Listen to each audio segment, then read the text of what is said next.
Hello hello hello, good evening everyone. Good evening, good evening, good evening. नमस्कार, स्वागत, वंदन, अभिनंदन आप सभी का आज के इस सेशन में। I hope I am audible and visible to you people. क्या मैं आपको बेहतरीन तरह से दिखाई और सुनाई दे रहा हूँ? गेट लगा दो मेरे दोस्तों, क्योंकि आवाज गूंजेगी नहीं तो फिर। चलो भाई, शुरू किया जाए। हाँ जी, हाँ जी, क्या हाल है? Am I audible and visible to you guys? Welcome welcome welcome welcome welcome welcome welcome to the class.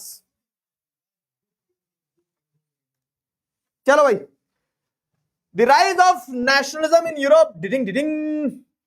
बड़ा चैप्टर, मजेदार चैप्टर, हिस्ट्री का पहला चैप्टर।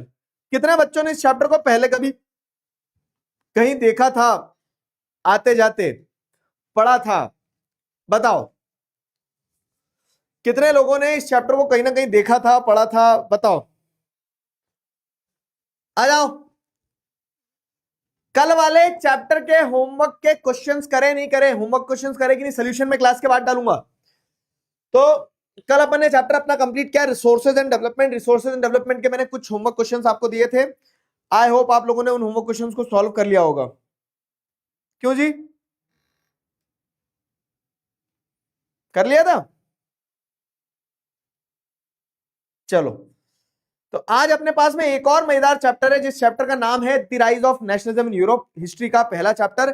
पूरे यूरोप को बैठे बैठे घुमा दूंगा, जैसे कि ये नागराज को पकड़ के घुमा दिया। ठीक है, तो पूरे यूरोप में अपन ऐसे ही घूमने वाले हैं। कल भाई साहब क्लास 9 की क्लास में नागराज जो है ना, नागराज कल टीचर बना था, तुम्हें पता है? नागराज ने एक कॉन्सेप्ट समझाया है कल क्लास 9 की क्लास में। नागराज के बलिदान को याद रखा जाएगा।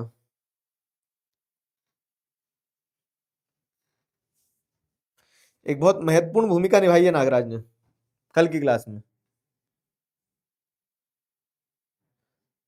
भाई मुझे लॉग आउट क्यों कर दिया?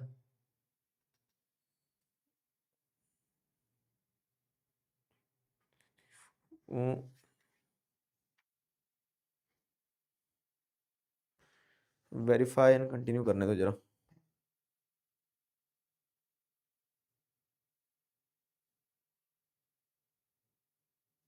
चलो, क्या हो गया? क्लास चल रही है, मेरे इसमें क्यों नहीं खुल पा रही है? ठीक है, तो पढ़ा है। ठीक ठीक ठीक ठीक ठीक, बढ़िया। यार एक मिनट रुक जाओ, मेरी क्लास नहीं चालू हो पा रही।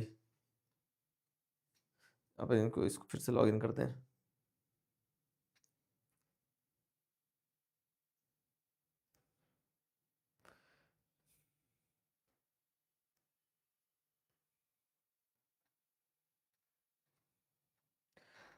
फोर 8 4 4 3 1।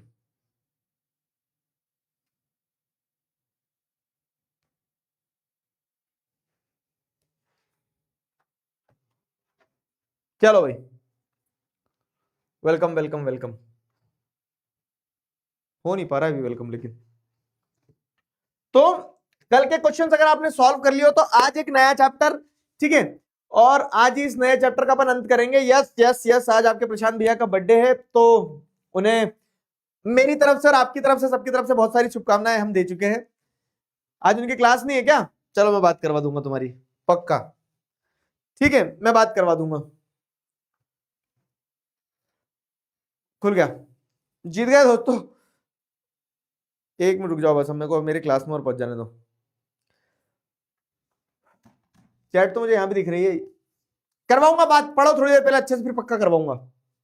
हाँ, फाइन। तो कहां से शुरू किया जाए?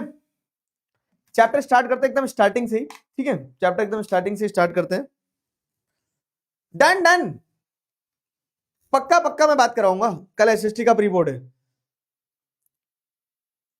तो हैप्पी बर्थडे टू प्रशांत भैया। सोशल साइंस वाले, ओ सोशल और साइंस वाले रे। मेरी दुकान मेरी दुकान क्यों दे रहा हूं मैं उन्हें? तो साइंस वाले। ठीक है, मैं भी बात करवाऊंगा आपकी, पक्का। चलो शुरू किया जाए कार्यक्रम को। तो देखो चैप्टर क्या है हमारे पास, the rise of nationalism in Europe. यार मेरी पेन नहीं मिली आज तक संदीप, वो जो पेन घुमाई थी तुमने वो आज तक नहीं मिल पाई है। घर देखना है कहीं पेन वेन रखी हो अगर, तो एक आधी पेन। ठीक है, the rise of nationalism in Europe, Frederic Sorrieu, the pact between nations, the pact between nations. इस पिक्चर का आइडिया क्या था, पिक्चर क्या है, इस चीज को आपको समझना है। क्लियर हुआ? तो देखो फ्रेडरिक सूरियो कौन है, तो एक फ्रेंच आर्टिस्ट है। और चैप्टर शुरू ऐसे हो रहा, अभी नेशनलिज्म इन यूरोप वगैरह ये सब कुछ नहीं पढ़ रहे अपन। मतलब तुम्हें एक पिक्चर बता रहा हूँ, उस पिक्चर को देखो जरा, ये पिक्चर है, ठीक है। पोपू करके ये यहाँ पे जैसे देखोगे तो एक दीदी क्या बढ़ रही है, वो जो भी बोलते हैं इसको, वो बजा रही है, ठीक है। ऊपर पूरे देव गंधर्व और सब सुर असुर सब ऊपर जो है तो वो छाए हुए हैं आसमान पे, जीसस क्राइस्ट है। और यहाँ पे क्या लिखा हुआ है, फैटर्निटी लिखा हुआ है, ठीक है। फैटर्निटी का मतलब क्या होता है, भाईचारा, ठीक है। फैटर्निटी का मतलब होता है भाईचारा। अब ये तो आसमान का सीन हो गया। नीचे के सीन में क्या है कि लंबी सी लोग ट्रेन बना के जो चल रहे हैं, तो राशन की दुकान पे नहीं जा रहे हैं। ये जो लंबी सी ट्रेन एक बनी हुई है, ये लंबी सी ट्रेन जो एक बनी हुई है, ये क्या दर्शाती है, ये लंबी सी ट्रेन जो बनी हुई है दर्शा रही कि people are marching towards statue of liberty. और ये स्टैच्यू ऑफ लिबर्टी भी हाथ में एक लाइट लेके खड़ी है, तो ट्रैफिक पुलिस नहीं है कि आंदो आंदो। ये स्टैच्यू ऑफ लिबर्टी अपने एक हाथ में चार्टर ऑफ सिटीजन जो है, मतलब राइट्स जो है सिटीजन्स के, उसको लेके एक चार्ट लेके खड़ी है। और इधर वाले हाथ में टॉर्च ऑफ एनलाइटनमेंट है। मतलब टॉर्च एक सिंबॉलिक वर्ड हो गया, एनलाइटनमेंट मतलब कि लोगों को प्रकाश दे रही है, खुली सोच से समझने का, जीने का, वो चीज। क्लियर हुआ? तो ये आपको समझ में आ रहा है? तो ये क्या है, ये एक तरह से कंटेक्स्ट दिया गया है।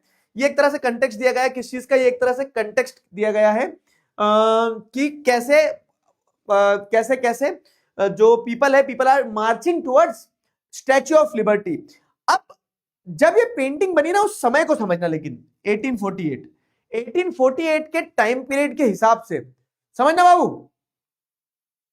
1848 के टाइम पीरियड के हिसाब से, जैसे अगर आप देखेंगे charter of rights of man and citizen है, मैन ही है, विमेन को इक्वल राइट नहीं थे उस समय।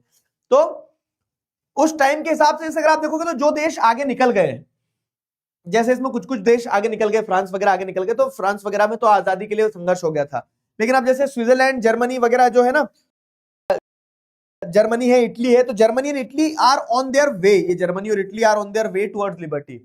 ठीक है, तो फ्रेडरिक सूरियो ये बताना चाह रहे थे, इस पेंटिंग का कैप्शन क्या है कि द पैक्ट बिटवीन नेशंस, कि कैसे देशों ने आपस में तय कर लिया कि अब उन्हें किस तरफ आगे बढ़ना है, आजादी की तरफ आगे बढ़ना है। और फ्रेडरिक सूरियो के उसी आइडिया जो उन्होंने इमेजिन किया था, उस इमेजिन्ड आइडिया को उन्होंने यहाँ पे पेंटिंग के थ्रू दर्शाया गया है, जिसके थ्रू वो मैसेज देना चाहते हैं, ठीक है। Democratic free and United Republic representing liberty, equality and fertility instead of absolutist ruler. क्यों? क्योंकि आगे जो फोरग्राउंड देखोगे पिक्चर का, तो पिक्चर में टूटा हुआ मुकुट वगैरह ये सब कुछ पड़ा हुआ है, जो ये दर्शाता है कि जो एब्सोल्यूट मोनार्क्स थे, ठीक है, जो एब्सोल्यूटिस्ट सोसाइटी थी, वो खत्म हो रही है और लोग आगे बढ़ रहे हैं किस तरफ, वो खत्म हो रही है और लोग आगे बढ़ रहे हैं कह सकते हैं लिबर्टी, इक्वालिटी, फैटर्निटी, भाईचारे की तरफ। क्लियर हुआ? तो ये पेंटिंग है, और इस पेंटिंग पे यूजुअली ऑब्जेक्टिव क्वेश्चन ज्यादा आते हैं, सब्जेक्टिव क्वेश्चन के आने की पॉसिबिलिटी कम रहती है। क्लियर है? बताओ। लैग? अबे कोई लैग नहीं है।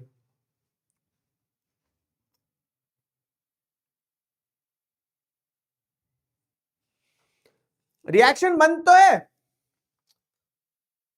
रिएक्शन और चैट मैंने दोनों बंद करके रखे।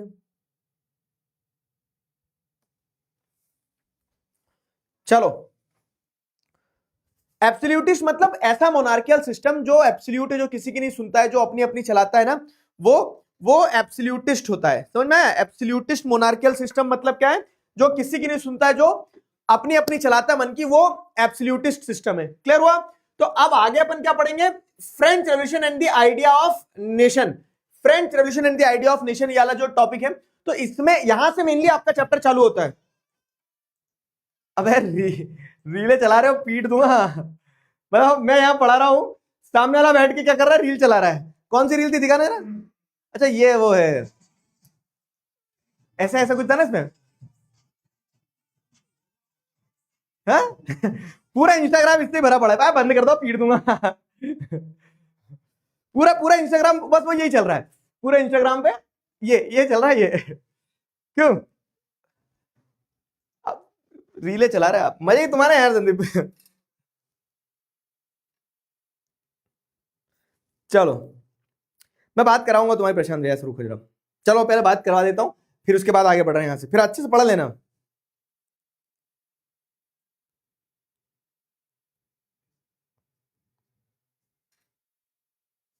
ठीक है,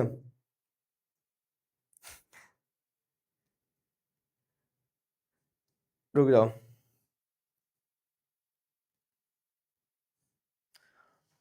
चैप्टर पढ़ा है अच्छे से, जरा पढ़ते हैं फटाफट फिर।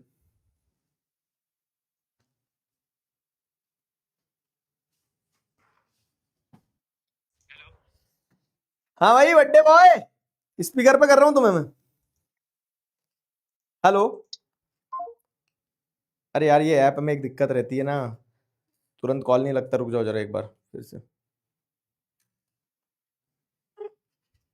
स्पीकर पे हो मेरे दोस्त बड्डे बॉय आज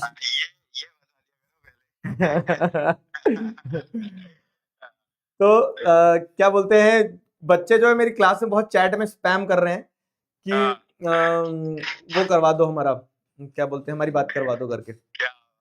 सबके विषय से मिल गई है मेरे को, मिल गई ना, भर रखा है इन्होंने पूरा का पूरा ईमेल तक भर रखा है, हर जगह बर्थडे विशेस मिल गई है भाई। तो मैं थैंक यू बोल रहा हूँ, और सबको जो भी इन सबके भी जन्मदिन आने वाले हैं, मेरी तरफ से सबको happy birthday, same to you सबको। मेरी चैट क्योंकि पूरी उड़ गई है और चैट में सिर्फ हैप्पी बर्थडे दिख रहा है भाई सबको सेम टू यू कर दो, सबको सेम टू यू करेगा। ठीक है, तो प्रशांत भैया की तरफ से तुम सबको सेम टू यू बच्चों, एंजॉय करो तुम भी, और पार्टी दिखराज कर देंगे, और पार्टी दिखराज कर देंगे। ठीक है डन ठीक है डन। कुछ मिल गया था क्या दोस्त, मैंने कुछ यार अभी तो कुछ नहीं आया, मैं घर नहीं हूँ। अच्छा घर नहीं हो, ठीक है ठीक है, चलो ठीक है, हाँ ठीक है ओके। हैप्पी, वाह यार, चलो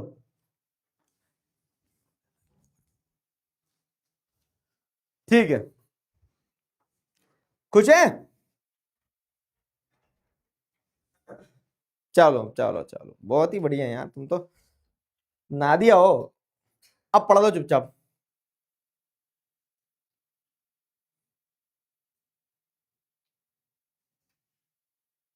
ठीक है,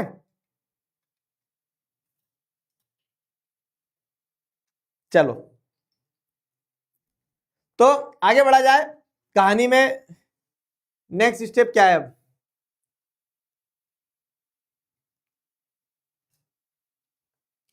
नेक्स्ट स्टेप क्या है कहानी में, नेक्स्ट स्टेप क्या है, तुम तो रीले चलाओ आदमी पढ़ा रहा है, सीरियस क्लास चल रही, चैप्टर चल रहा है, उसमें वो रीले चल रही है, ये वाली है ना अब वो दिमाग में वही मेरे मेरे घूम रहा है। चलो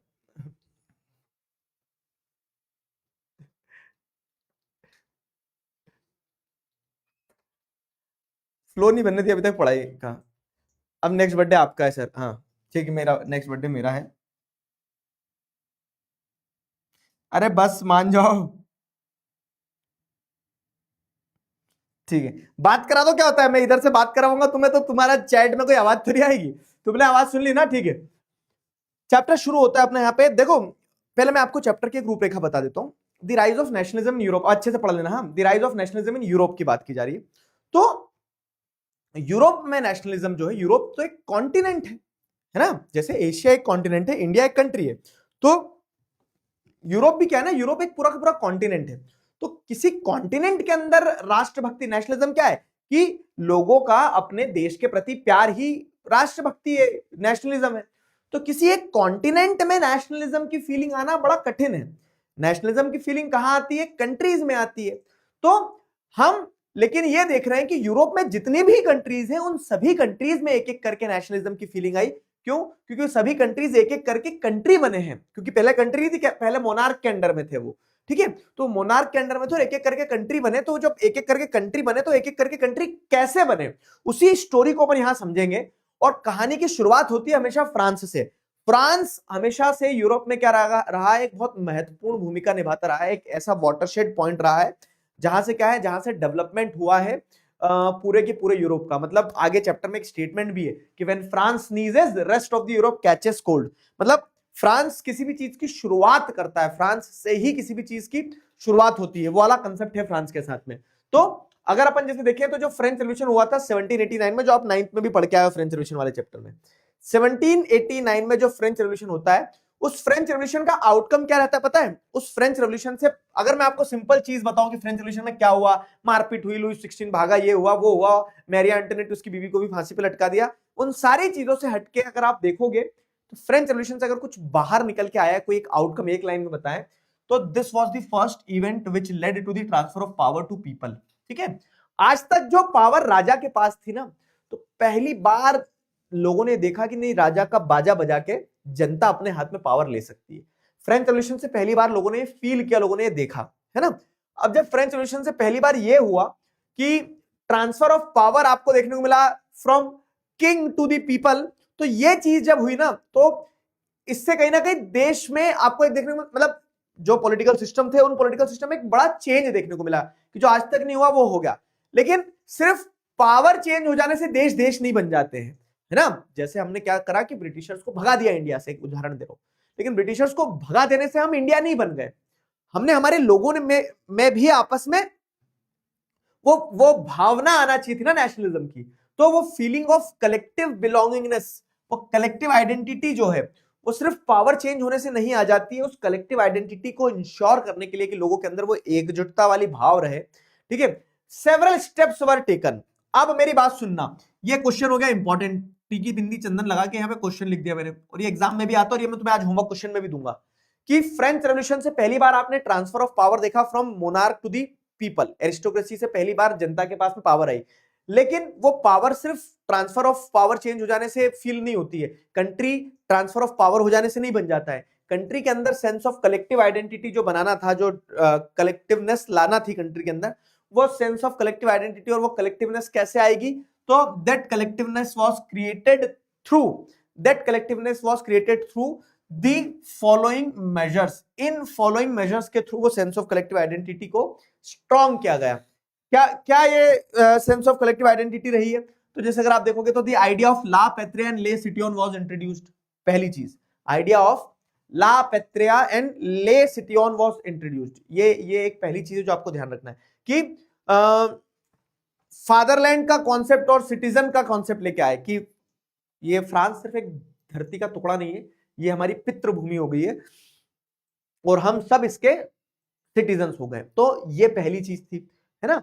जो लोग थे, लोगों के अंदर वो फादरलैंड, जैसे हम भारत के लिए बोलते हैं ना कि भारत मेरी वो है, माँ है, तो भारत माता का जो आइडिया है, तो उससे आदमी एसोसिएट करता है कि हर व्यक्ति इस भूमि को अपनी मातृभूमि मानता है। तो वैसे ही the idea of la patria and le citoyen was introduced कि ये भारत जो है हमारा जैसे मतलब उनके लिए फ्रांस जो है हमारी पितृभूमि है और हम इसके नागरिक हैं, ये आइडिया इंट्रोड्यूस किया गया।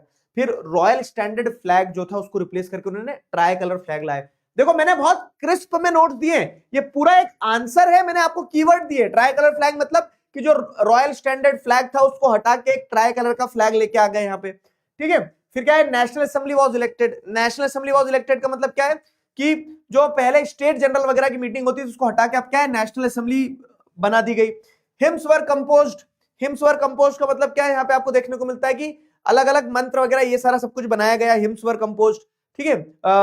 Oaths were taken, matrix were commemorated, जो शहीद हो गए थे रेवोल्यूशन के टाइम पे उनको श्रद्धांजलि दी गई, ठीक है, गीत और शपथ ली गई, तो हिम्स वर कंपोज्ड। अब एक centralised administrative system in place लाया गया, क्योंकि कंट्री बनाना तो एक कंट्री तो एक सिस्टम होना चाहिए, वो हो गया। तो अलग अलग जगह रीजनल डायलेक्ट्स बोली जाती थी, ठीक है, क्षेत्रीय भाषाएं बोली जाती थी, तो उनको सबको हटा के फ्रांस में जो फ्रेंच लैंग्वेज थी उसे as a common language establish किया गया, ठीक है, फ्रेंच लैंग्वेज को as a common language establish किया। तो ये सारे चेंजेस जो इंट्रोड्यूस किए गए थे, ठीक है, ये सारे चेंजेस जो इंट्रोड्यूस किए गए थे।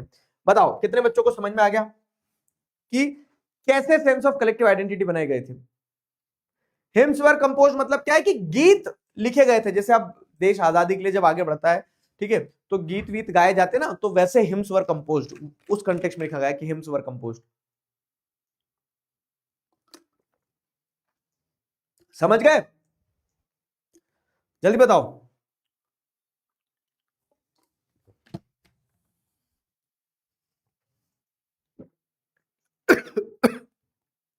इसका लग गया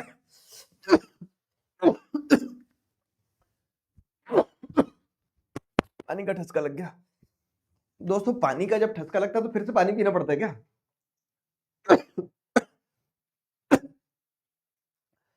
बहुत इंपॉर्टेंट क्वेश्चन हो गया। पानी पीते पीते ठसका लग जाए तो क्या फिर पानी पिया जाए वापस? तो फ्रेंच रेवोल्यूशन के बाद में ट्रांसफर ऑफ पावर आपको देखने को मिलती है, लेकिन पावर ट्रांसफर हो जाने से देश देश नहीं बन जाता, आपको कलेक्टिव आइडेंटिटी क्रिएट करना होगी।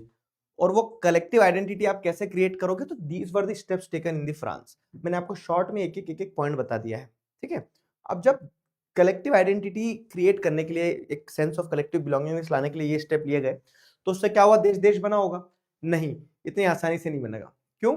क्योंकि फ्रांस के यूनिफिकेशन की प्रोसेस में बहुत सारे चैलेंजेस भी थे। तो जैसे अगर आप देखोगे कि कुछ लोग इस समय विद्रोह भी कर रहे थे, आपने क्लास 9 में पढ़ा, आपको ध्यान होगा। तो उन लोगों को, लेकिन उनके विद्रोह वगैरह को दबाया गया, सारा सब कुछ किया गया। और जो नेशनलिज्म का आइडिया है, तो जो फ्रांस से जो आइडियाज निकल के आए, ट्रांसफर ऑफ पावर का, इंडिपेंडेंट कंट्री का, वही आइडियाज फिर क्या है? Those ideas were carried to Europe, ठीक है। फ्रांस के लोगों ने जिम्मेदारी ली कि हम, why should France have all the fun? पूरे यूरोप के और भी दूसरे दूसरे देश है, वहां पे भी आजादी दिलवाना होगी, वहां पे भी उनके देश को डेमोक्रेटिक कंट्रीज बनाना होंगे। तो अब ये फ्रांस में जो रेवोल्यूशन आया, तो उस आइडिया को यूरोप के रेस्ट ऑफ द पार्ट्स में ले जाया जाएगा। लेकिन कैसे? आइडिया के पैर थोड़े निकल के आ जाएंगे कि दौड़ के चले जाएगा। तो यहां पे फिर रोल आता है नेपोलियन का। तो नेपोलियन कौन है समझना। तो जब आप देखते हैं कि फ्रांस में रेवोल्यूशन आ जाता है, रेवोल्यूशन आने के बाद में क्या है? जैकोबिन क्लब वगैरह पावर में आता है। जैकोबिन क्लब वगैरह को भी हटाने के बाद में डायरेक्टरी पावर में आती है। वो डायरेक्टरी भी इनस्टेबल तरीके से चल रही थी, तो उसी इनस्टेबिलिटी का फायदा उठाते हुए लेट 1790s में नेपोलियन नाम का एक मिलिट्री डिक्टेटर जो रहता है, तो वो पावर अपने हाथ में लेता है, अपने आप को as a military dictator establish करता है फ्रांस में। और जब वो अपने आप को स्थापित कर लेता है, तो 1804 मतलब उसके प्राइम टाइम में 1804 में वो अपने लिए क्या लाता है? एक नेपोलिक कोड लाता है, मतलब अपने द्वारा फ्रांस के लिए एक नेपोलिक कोड लाता है। और इस नेपोलिक कोड को ही सिविल कोड ऑफ 1804 कहा जाता है। समझ गए? इस नेपोलिक कोड को ही सिविल कोड ऑफ 1804 कहा जाता है। बताओ, क्लियर है? आया समझ में? अरे एक ही क्लास में करेंगे, तुम अच्छे से पढ़ तो लो जरा।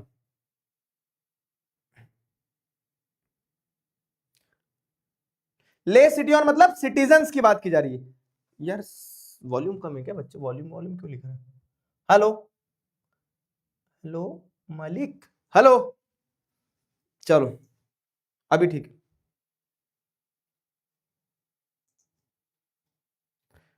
क्लियर है ना? तो अब एक क्वेश्चन, जैसे मैंने तुम्हें यहां इंपॉर्टेंट बताया, तो दूसरा क्वेश्चन इंपॉर्टेंट यहां पे ये हो गया। एक दूसरा क्वेश्चन यहां पे इंपॉर्टेंट एक और ये हो गया। क्या है? सिविल कोड ऑफ 1804 क्या है? तो जैसे मैंने बताया ना कि नेपोलियन जब पावर में आ जाता है, तो नेपोलियन पावर में आने के बाद में सिविल कोड ऑफ 1804 लेके आता है। ये सिविल कोड ऑफ 1804 जो था, तो certain changes at the structural level which were introduced by Napoleon, जिसके चलते ही एंडेड प्रिविलेजेस बाय बर्थ। जैसे पहले क्या चलता था कि आप फर्स्ट स्टेट में पैदा हुए तो अरे अरे वाह, आपके तो ये राजा है, तुम तो राजा के ये मजे हैं, ठीक है। तो बाय बर्थ जो प्रिविलेजेस मिलते थे ना, वो प्रिविलेजेस खत्म कर दिए नेपोलियन ने। बोले सब समान, सब बराबर, सिर्फ अमीर घरों में पैदा हो जाने से तुम अमीर नहीं हो जाओगे, मेहनत करना होगा तुम्हें, ऐसा, ठीक है। तो he ended privileges by birth. Second क्या है? He ensured equality before law, ठीक है। इक्वालिटी बिफोर लॉ मतलब क्या है? कि सबको समान रूप से इक्वली ट्रीट किया जाएगा। तो सेकंड पॉइंट आपको देखने को मिलता है कि इक्वालिटी बिफोर लॉ इंश्योर की गई, ठीक है। इक्वालिटी बिफोर लॉ की, चाहे अमीर हो, गरीब हो, फर्स्ट स्टेट हो, सेकंड स्टेट हो, थर्ड स्टेट हो, सभी को इक्वल रूप से ट्रीट किया जाएगा। Right to property was ensured. तो ये क्वेश्चन बनेगा सीधा सिविल कोड ऑफ 1804, या फिर इसी को नेपोलिक कोड भी कहा जाता है। तो इस क्वेश्चन का सीधा आंसर है कि पहले क्या था कि किसी की भी प्रॉपर्टी छुड़ा ली जाती थी राजा के द्वारा या चर्च के द्वारा, तो अब वैसा नहीं होगा। राइट टू प्रॉपर्टी आपको दिया जाएगा, आपका अधिकार जो प्रॉपर्टी का वो आपके पास रहेगा। He removed feudal system and guild restrictions. तो जो फ्यूडल सिस्टम चला आ रहा था, कि फ्यूडल सिस्टम मतलब क्या है? सामंतवाद। जैसे कि एक राजा है, ठीक है, एक राजा ने क्या करके रखा? अपने अंडर में और राजा बना दिए। तो ये जो छोटे राजा बने, ये क्या करते? बड़े राजा को खुश करने के लिए अपनी छोटी प्रजा को परेशान करते थे। तो वो फ्यूडल सिस्टम उसने खत्म कर दिया नेपोलियन ने, ठीक है। एंड रिमूव्ड गिल्ड रिस्ट्रिक्शन, मतलब कि अब ट्रेडर्स को आजादी दे दी कि आप ट्रेडर्स हो, आप ग्रुप बना सकते हो और ग्रुप बना के ट्रेड कर सकते हो, ठीक है। ट्रेडर्स को आजादी दे दी कि ग्रुप बना के ट्रेड कर सकते हो। तो ये चीज हो गई एक। He improved trade, transport and communication, weights were standardised, ठीक है। तो वेट्स वर स्टैंडर्डाइज्ड मतलब क्या है कि आपको ये समझना होगा कि सबसे पहले तो क्या है कि uniform system of weight and measurement नहीं था, कुछ भी चल रहा था, पत्थर से तोल दिया कि ये लो ये पत्थर है, ठीक है, ये 1 किलो है, ले जाओ।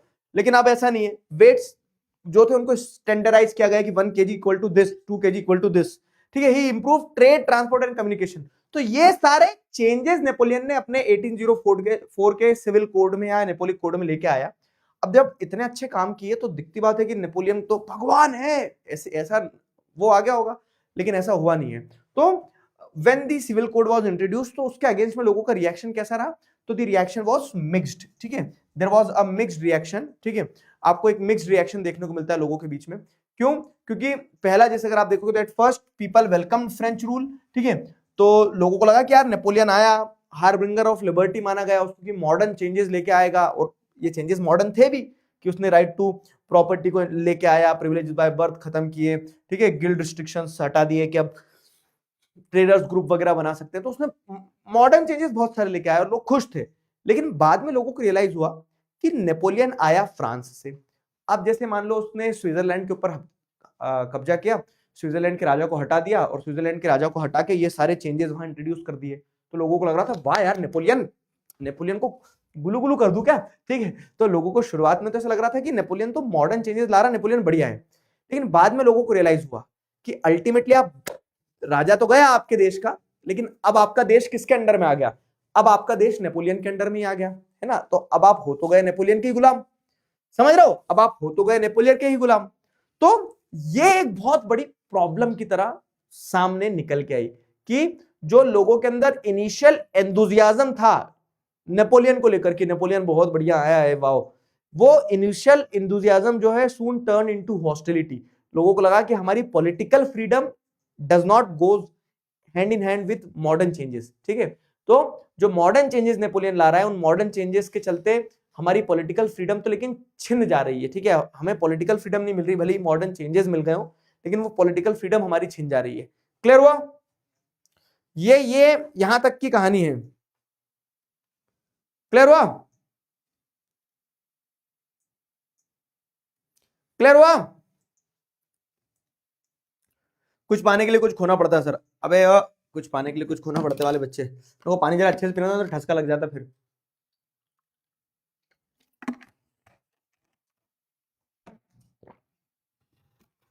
यहां तक की कहानी क्लियर है? देखो इसमें दो इंपॉर्टेंट क्वेश्चन बनते हैं कि what were the changes introduced in the France to create a collective identity among the people, और दूसरा सिविल कोड ऑफ 1804 जो है जिसे नेपोलिक कोड कहा जाता है, उसके अंदर क्या पॉइंटर्स थे, ठीक है।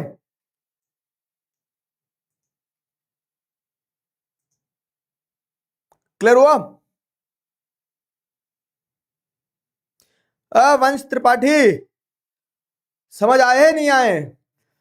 क्या नेपोलियन नेपाली था? कैमरा टेढ़ा है ऐसा लिख रहे हैं बच्चे, टेढ़ा दिख रहा है क्या तुम्हें? चलो ठीक है यार, ऐसी गर्दन थोड़ी सी टेढ़ी करके पढ़ दो चलो, क्लियर हुआ यहां तक? बताओ फिर। आज मैं तुम्हें एक नए कैरेक्टर से मिलाता हूं, हमारी हमारी क्लास में एक नया कैरेक्टर भी तो आ गया है दोस्तों। ऐसी बंदूक लाया हूं जिस बंदूक से गोलियां नहीं कुछ और निकलेगा, है ना तो चिकारा भाई cross in collaboration with Appu हाथी की बंदूक। अप्पू हाथी बंदूक जो है ना, तो अप्पू हाथी की बंदूक में क्या निकलता है देखो, मैं बताता हूं तुम्हें। ओ मस्त बंदूक है ना। कलेक्शन में एक और बेहतरीन सा नमूना ऐड हो गया। तो इसके बबल फूटते भी नहीं है, इसके बबल थोड़े से वाटर प्रूफ टाइप होते हैं। ये देखो, देखो फूटता भी नहीं है इसका बबल, ये फूट गया। तो one more added to the collection. Pose ले लूं क्या इसके साथ? पोज, ठीक है।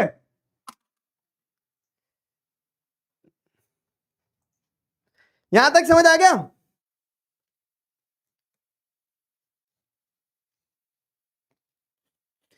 अप्पू हाथी की बंदूक है ये। अप्पू हाथी वैसे रहता है ना, दो प्रोडक्ट्स जब कोलैबोरेट करते तो अप्पू हाथी क्रॉसओवर शिकारा भाई।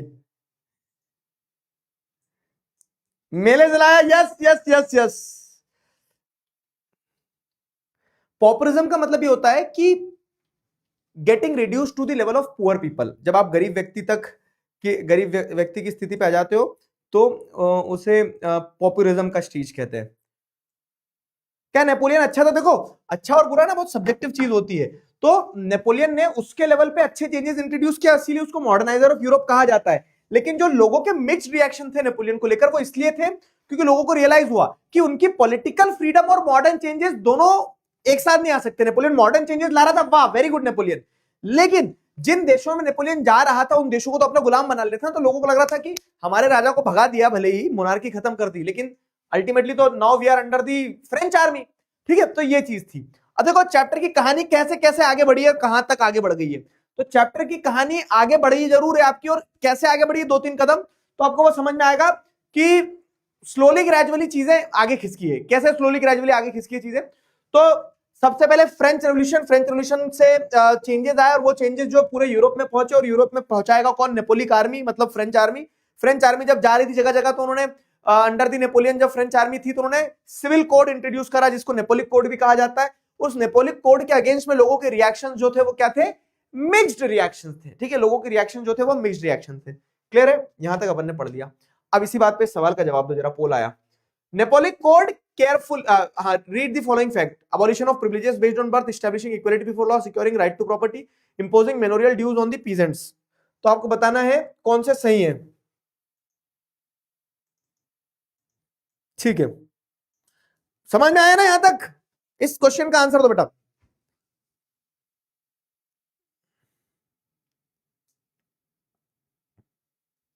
जल्दी आंसर देना, तो अप्पू हाथी की बंदूक से गोली नहीं मारूंगा, गुब्बारा मार दूंगा। बताओ।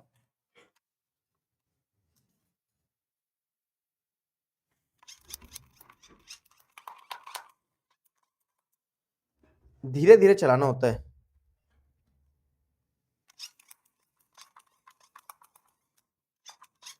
जल्दी जल्दी आंसर दो।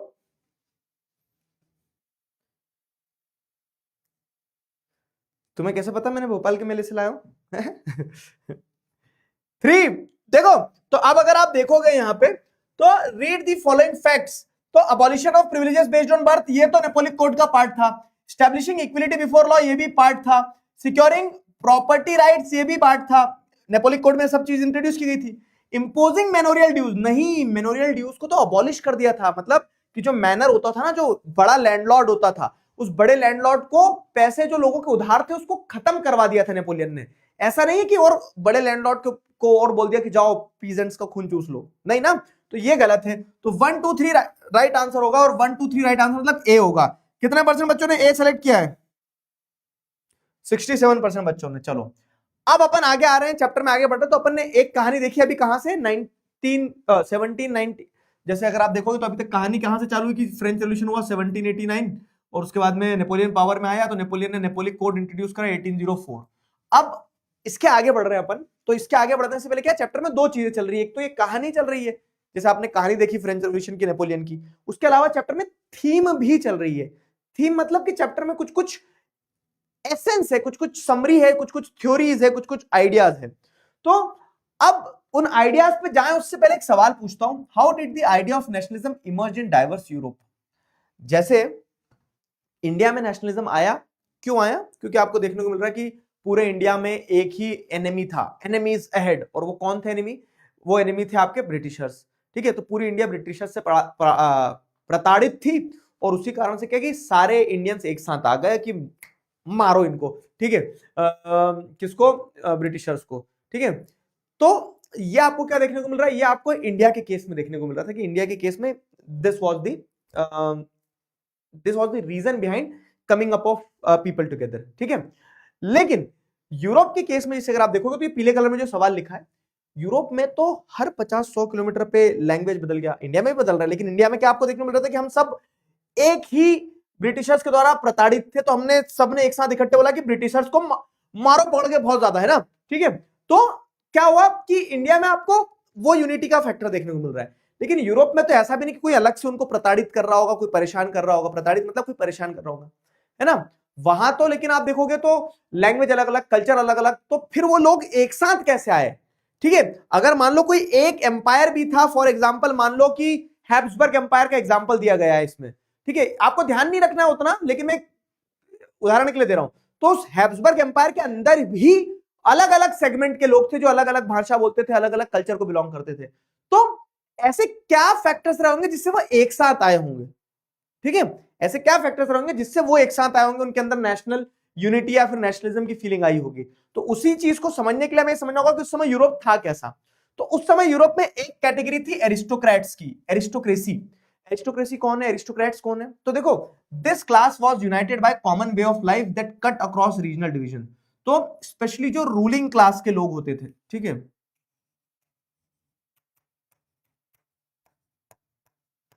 रूलिंग क्लास के लोग और उनके रिश्तेदार जो होते थे, जिनका स्टैंडर्ड ऑफ लाइफ एक जैसा था, ठीक है, जो अलग अलग जगह रहेंगे, कोई जर्मनी में, कोई फ्रांस में, कोई ब्रिटेन में, लेकिन उनके बीच में एक कॉमन वे ऑफ लाइफ होता था, लैंग्वेज एक बोलते थे, ठीक है।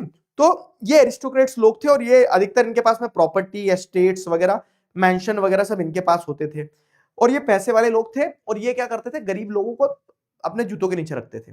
लेकिन इसी समय यूरोप में क्या हो रहा था ना, एक मिडिल क्लास इमर्ज हो रही थी। अब ये मिडिल क्लास के ऊपर आसमान से गिरी नहीं, तो उसी समय जैसे अगर आप देखोगे तो इंडस्ट्रियलाइजेशन वगैरह आ रहा था, और इंडस्ट्रीज के आने से क्या हुआ था, एक ऐसा वर्किंग क्लास का पॉपुलेशन डेवलप हुआ था जिसने आपको क्या देखने को मिलता है, जो जो गरीब भी नहीं रह गया था और एरिस्टोक्रेट्स के बराबर अमीर भी नहीं हो पाया था। अमीर इन द सेंस कि वैसा स्टेटस नहीं पा पाया था, लेकिन पैसा इस मिडिल क्लास के पास आ गया था।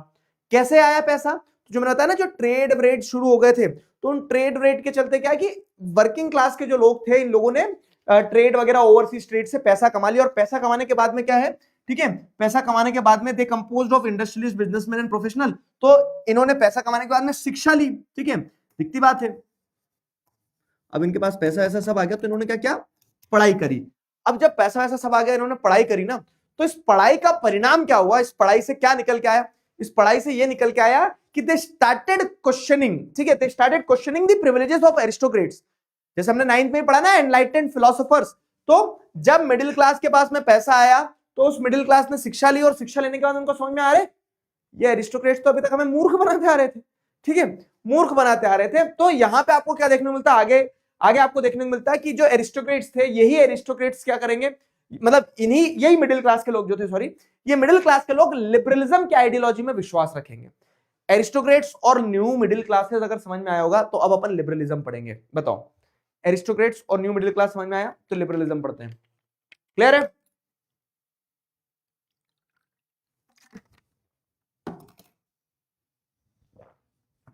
एरिस्टोक्रेट्स और न्यू मिडिल क्लास अगर समझ में आ गया, तो अब अपन लिबरलिज्म पढ़ेंगे। बाल कटवाना पड़ेंगे, ऐसा लग रहा है। चलो, समझ में आ गया यहां तक?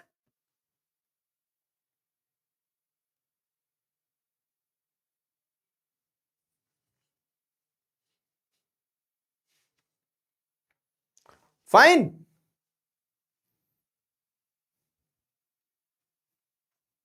बताओ,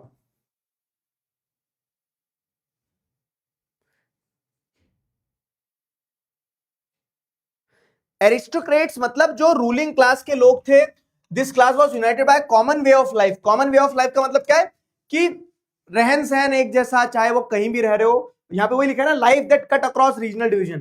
तो रीजनली दे वर डिवाइडेड, कि कोई अमेरिका, कोई यूरोप में, जैसे कोई ब्रिटेन में रह रहा है, कोई फ्रांस में, कोई जर्मनी में, तो रीजनली दे वर डिवाइडेड, लेकिन their way of life was common. They were connected by there marital ties, शादी आपस में करते थे वो, ठीक है, उनका रहना सहना एक जैसा था, सबके पास प्रॉपर्टीज हुआ करती थी, जो रूलिंग क्लास और उससे एसोसिएटेड लोग होते थे, ठीक है।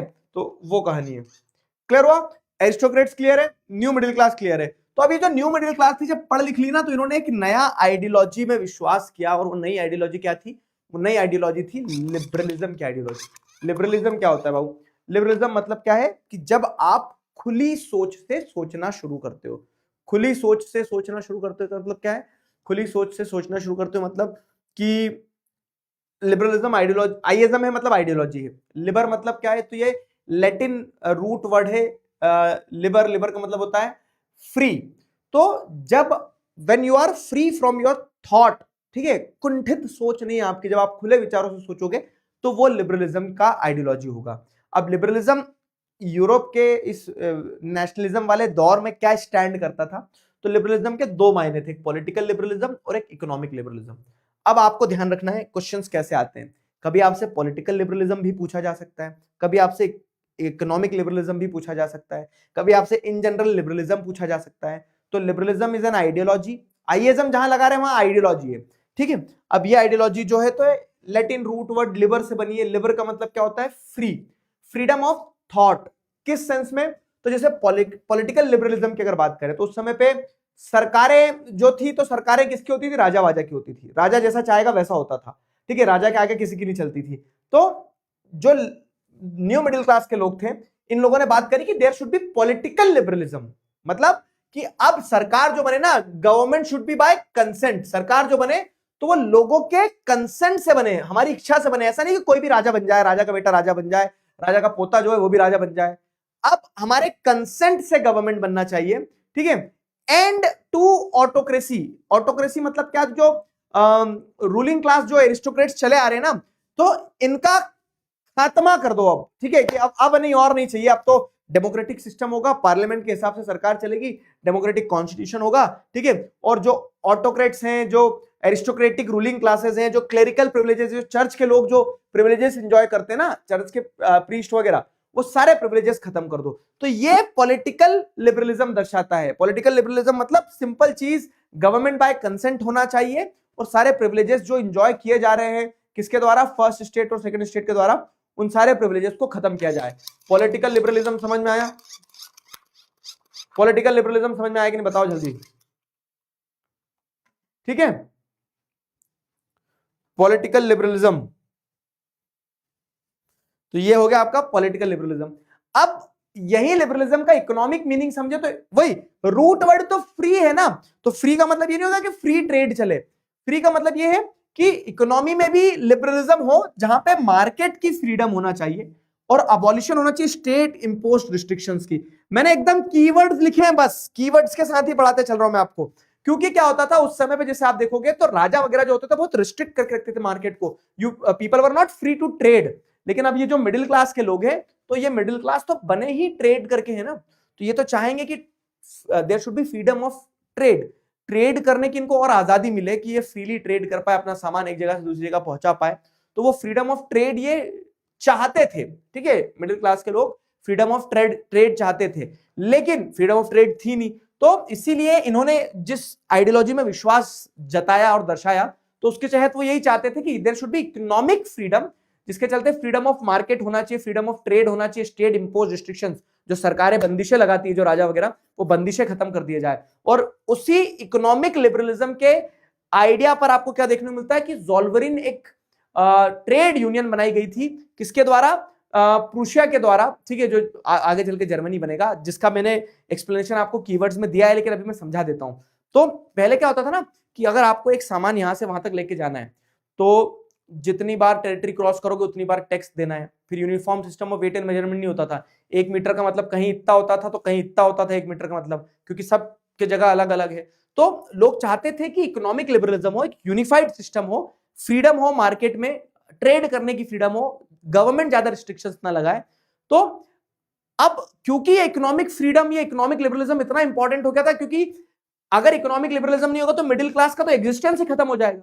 तो जैसे प्रूशिया में अगर आप देखोगे तो ऑन दी प्रूशियन इनिशिएटिव एक ट्रेड यूनियन बनाया गया था जिसका नाम रखा था ज़ोल्वरिन, जहां पे freedom of movement of goods थी, टैक्स नंबर ऑफ करेंसी 32 से 2 कर दी थी कि इतनी सारी करेंसी जो थी उसको अब नहीं चलाएंगे, 2 ही करेंसी चलाएंगे, ठीक है। इंटरनली आप कोई भी सामान खरीद बेच सकते हो, आपके ऊपर टैक्स नहीं लगेगा। तो ऐसे एक ट्रेड यूनियन बनाई गई थी ज़ोल्वरिन, ठीक है। तो ये ज़ोल्वरिन का एग्जांपल है। अब बताओ न्यू मिडिल क्लास, एरिस्टोक्रेसी और लिबरलिज्म, क्या ये क्लियर है? पार्टी मांगना ना तुम प्रशांत भैया से, मुझसे क्या पार्टी मांग रहे हो? ठीक है, अप्पू आती है वो।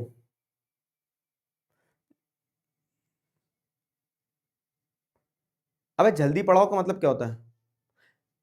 हैब्सबर्ग वाला पार्ट इंपॉर्टेंट है क्या? नहीं नहीं Shreya, you can leave it. Economic freedom का मतलब यह है कि फ्रीडम ऑफ मार्केट, कि मार्केट जो है ना, ट्रेड व्रेड करने की आजादी रहे और सरकार किसी प्रकार से मार्केट के ऊपर रिस्ट्रिक्शंस ना लगाए, स्टेट इंपोज रिस्ट्रिक्शंस नहीं होना चाहिए, वो चीज। ठीक है, चलो।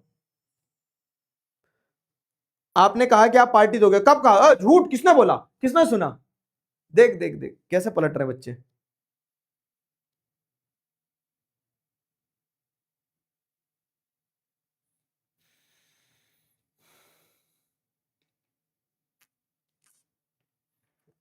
मेरे बर्थडे वाले दिन तो संडे है इस बार। चिल। स्कूल में जिस दिन संडे वाले दिन बर्थडे होता तो उस दिन ये रहता कि चलो ठीक है, स्कूल में बर्थडे नहीं बनाना पड़ेगा, बच गए हैं। चलो आगे बढ़े, अगला सवाल क्या है? तो new conservatism after 1815, new conservatism after 1815, new conservatism after 1815 क्या है? तो अब यहां से समझना न्यू कंजर्वेटिज्म आफ्टर 1815 क्या है। क्या हुआ, मजेदार चीज बता रहा हूं। क्या हुआ न्यू कंजर्वेटिज्म आफ्टर 1815 में? कि कहानी वापस चालू हो गई। मैंने जो आपको बताया था ना कि 1789 में फ्रेंच रेवोल्यूशन हुआ, बीच में अपने चैप्टर वो आए थे, आइडियाज आए थे, थीम आई थी लिबरलिज्म की, एरिस्टोक्रेट्स की और मिडिल क्लास की। 1889 में फ्रेंच रेवोल्यूशन हुआ। 1804 में क्या है, नेपोलियन पावर में आ गया एकदम पीक पे, और अब नेपोलियन पावर में आ गया तो अब इसके बाद में 1815 में क्या होता है कि जो पावर में आता है ना वो जाता भी है। एक लाइफ लेसन यहां से लेके जाओ कि नथिंग इज परमानेंट। वो गाना है ना, क्या है, उगते सूरज ढलते देखे। तो ये नेपोलियन 1804 में अपनी पीक पे था, चरम पे था पावर की, लेकिन फिर क्या होता है, धीरे धीरे उसकी पावर भी डिक्लाइन होती है और 1815 आता है और 1815 में नेपोलियन जो है वो हारता है। तो हर वो इंसान जो ऊपर जाता है वो नीचे भी आता है। This is life my friend, ठीक है, साइकिल चलता रहता है। तो 1789 में फ्रेंच रेवोल्यूशन, नेपोलियन पावर में गया और 1815 आते आते क्या होता है ना कि नेपोलियन हटेगा अपनी जगह से, और नेपोलियन हटेगा तो power is like seesaw, seesaw पे बैठे हो, एक ऊपर जाता है एक नीचे आता है, एक ऊपर जाता है एक नीचे आता है, ऐसा। तो जो पावर होती है ना वो एक सीसॉ की तरह होती है। तो यहां पे वही बताया गया कि जब नेपोलियन का डिक्लाइन हुआ तो कोई और ऊपर गया होगा। तो यहाँ पे जो टॉपिक है, टॉपिक समझ लो, न्यू कंजर्वेटिज्म आफ्टर 1815, तो स्टोरी कंटिन्यू हो रही है। तो नेपोलियन हारता है 1815 में और नेपोलियन को हराने वाले कौन थे? कंजर्वेटिव्स।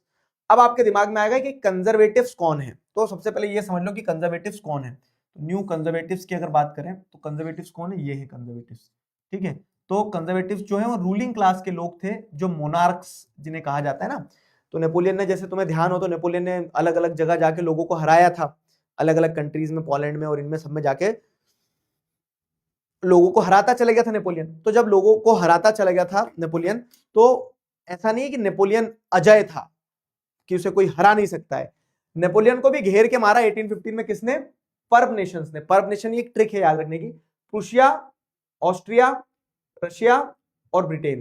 तो क्या होता है कि न्यू कंजर्वेटिज्म आफ्टर 1815 में ये बताया गया है कि जो रूलिंग क्लास के मोनार्क्स थे, they again came back to power after defeating Napoleon in 1815, ठीक है। तो आफ्टर डिफीटिंग नेपोलियन 1815 में उन्होंने नेपोलियन को हरा दिया, और नेपोलियन को हराने के बाद में ये रूलिंग क्लास के जो मोनार्क्स वगैरह थे ये वापस पावर में आ गए। अब जब ये वापस पावर में आए तो उन्होंने बोला कि ये पार्टी, और पार्टी के लिए उन्होंने क्या किया, एक ट्रीटी साइन करी वियना में बैठ के, ठीक है। तो नेपोलियन को हराने वाले कंट्री कौन थे? चार लोग ने घेर के तलवार मार दी नेपोलियन को। तो प्रूशिया, रशिया, ऑस्ट्रिया, ब्रिटेन, इन चारों देशों ने नेपोलियन को मिलकर हराया, और मिलकर हराने के बाद में दे सेट इन वियना। वियना कहां पे है? वियना ऑस्ट्रिया में एक जगह है, ठीक है, ऑस्ट्रिया की कैपिटल वियना है। तो वियना में 1815 में बैठ के मीटिंग करते हैं सारे लोग, कौन? कंजर्वेटिव, जिन्होंने नेपोलियन को हराया ना, कहानी बता रहा हूं मैं तुम्हें। तो नेपोलियन को हराने के बाद में बैठ के मीटिंग करते हैं, और उस मीटिंग को कहा गया ट्रीटी ऑफ वियना। ट्रीटी का बेसिक मतलब होता है संधि, मतलब एग्रीमेंट होना, ठीक है। तो उन्होंने बैठ के एक एग्रीमेंट किया, और इस एग्रीमेंट को लीड किसने किया? भैया जिसका बैट रहता पहले बैटिंग वो करता है। तो ऑस्ट्रिया में ये मीटिंग हो रही थी, तो ऑस्ट्रिया का जो चांसलर था ना, ठीक है, वहां का जो चांसलर था ड्यूक मेटरनिक, ड्यूक मतलब राजकुमार, तो वहां के राजकुमार थे ड्यूक मेटरनिक। ड्यूक मेटरनिक ने क्या करा, इस मीटिंग को हेड किया। अब इस मीटिंग से आउटकम क्या निकल के आया, ये कहानी समझ में, कैसे पावर स्विच हुआ, फ्रेंच रेवोल्यूशन हुआ, नेपोलियन पावर में आया। नेपोलियन के पावर में आने के बाद नेपोलियन हारा भी, और नेपोलियन के हराने के बाद कंजर्वेटिव्स पावर में आए। तो कंजर्वेटिव जब पावर में आए तो वो उस दौर को कहा गया कंजर्वेटिज्म, ठीक है, उस दौर को कहा गया कंजर्वेटिज्म। क्लियर है यहां तक? और कंजर्वेटिव जब पावर में आए तो उस कंजर्वेटिव ने पावर में आने के बाद में क्या किया, ट्रीटी ऑफ वियना होस्ट करी, ठीक है, ट्रीटी ऑफ वियना होस्ट करी। और उस ट्रीटी ऑफ वियना में बैठकर उन्होंने तय किया कि अब तो नेपोलियन तो गई हो, अब आगे देश कैसे चलाना है, दुनिया कैसे चलाना है, यूरोप कैसे चलाना है, तो उन्होंने बैठ के ये तय किया, ठीक है। तो ये ट्रीटी ऑफ वियना के पॉइंट से, कि ट्रीटी ऑफ वियना के थ्रू ये डिसाइड किया गया कि how the further Europe will be govern, ठीक है, आगे यूरोप कैसे गवर्न होगा। क्लियर है यहां तक? चलो बताओ, किसी को कुछ डाउट, परेशानी, समस्या बताओ। Is that clear? Battle of Waterloo में हारा था, यस।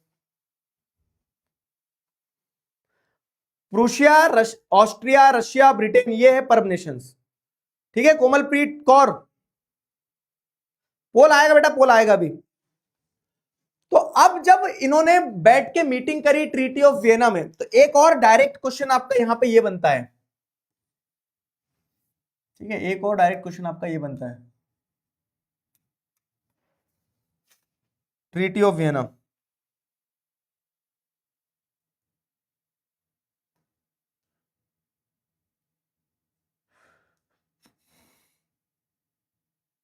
सर आपको ये सब कैसे पता चला?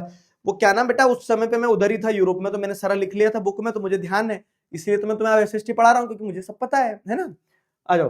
तो अब जैसे अगर अपन आगे बढ़े यहां से, तो आगे बढ़ने पे क्या होता है कि अनडूइंग चेंजेस ड्यूरिंग नेपोलिक वॉर। तो सबसे पहला ये जो ट्रीटी ऑफ वियना का पहला प्रोविजन था, पहला पॉइंट था, वो पहला प्रोविजन, पहला पॉइंट क्या था कि जो भी चेंजेस आपने इंट्रोड्यूस करे थे ना, उन सारे चेंजेस को अंडू कर दो ड्यूरिंग नेपोलिक वॉर। तो नेपोलियन ने नेपोलिक वॉर के टाइम पीरियड में बहुत उधम मचाई, बहुत धूमधाम मचाई, नेपोलियन ने ये कर दिया, वो कर दिया, अलट पलट, ये सब धूम मचा दी थी। तो जब ये लोग वापस पावर में आने, अरे यार ये नेपोलियन ने, जैसे तुम्हारे घर में मस्ती करते हो, जब सामान इधर फेंक दो, चादर इधर, डब्बा इधर, खिलौने उधर, ठीक है, तो फिर तुम्हारी मम्मी जब आती तो मम्मी क्या करती, सबसे पहले मम्मी तुम्हें दोषती, अच्छा धन धन धन देती है पीठ पे। वो 4-5 देने के बाद मम्मी फिर क्या करती है, पूरे रूम को समेट देती है ना, कि जो तुमने फैलाया है रायता उसको समेटो।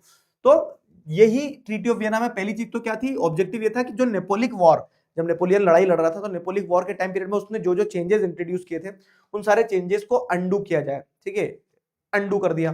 फिर क्या है, Bourbon dynasty was restored, Bourbon dynasty जो है उसको रिस्टोर किया गया।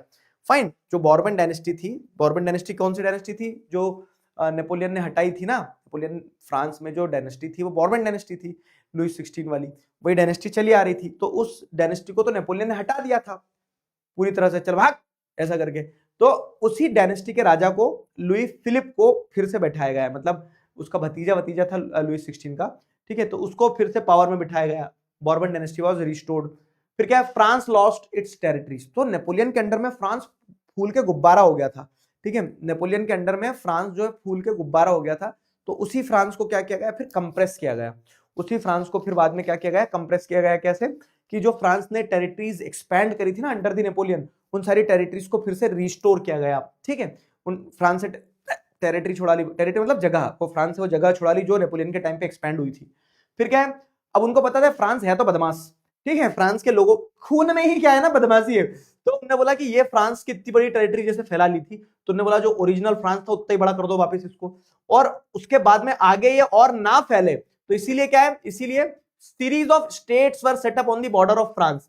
फ्रांस के बॉर्डर पे अलग अलग स्टेट बना दिए ताकि फ्रांस के एक्सपेंशन को रोका जा सके। जैसे मान लो यहाँ पे क्या है, यहाँ पे जर्मनी है एक उदाहरण के तौर पे, तो फ्रांस और एक्सपैंड होकर जर्मनी की तरफ ना आ जाए, तो बीच में उन्होंने कुछ स्टेट्स बना लिए, जैसे United Kingdom of Netherlands establish किया था, ठीक है। तो ये हो गया, series of states were set up around the France. अब इस ट्रीटी ऑफ वियना का, इस मीटिंग का मेन इंटेंशन क्या था पता है? मेन इंटेंशन था to restore monarchies overthrown by Napoleon. तो जो नेपोलियन ने मोनार्कीज को हटाया था ना, उन सारी मोनार्कीज को ही रिस्टोर करने का मन था, मेन इंटेंशन इन कंजर्वेटिव्स का, कि जिन जिन राजाओं को हटाया था उन राजाओं को वापस ले आओ, क्योंकि नेपोलियन ने अपने समय पर बहुत उधम मचाई। क्लियर हुआ? ट्रीटी ऑफ वियना क्लियर हुआ, कंजर्वेटिविज्म समझ में आया, कंजर्वेटिव रिजीम ने कैसे क्या पावर चेंज करी वो समझ में आया। तो अपन 1815 के आगे चल रहे हैं अब, ठीक है।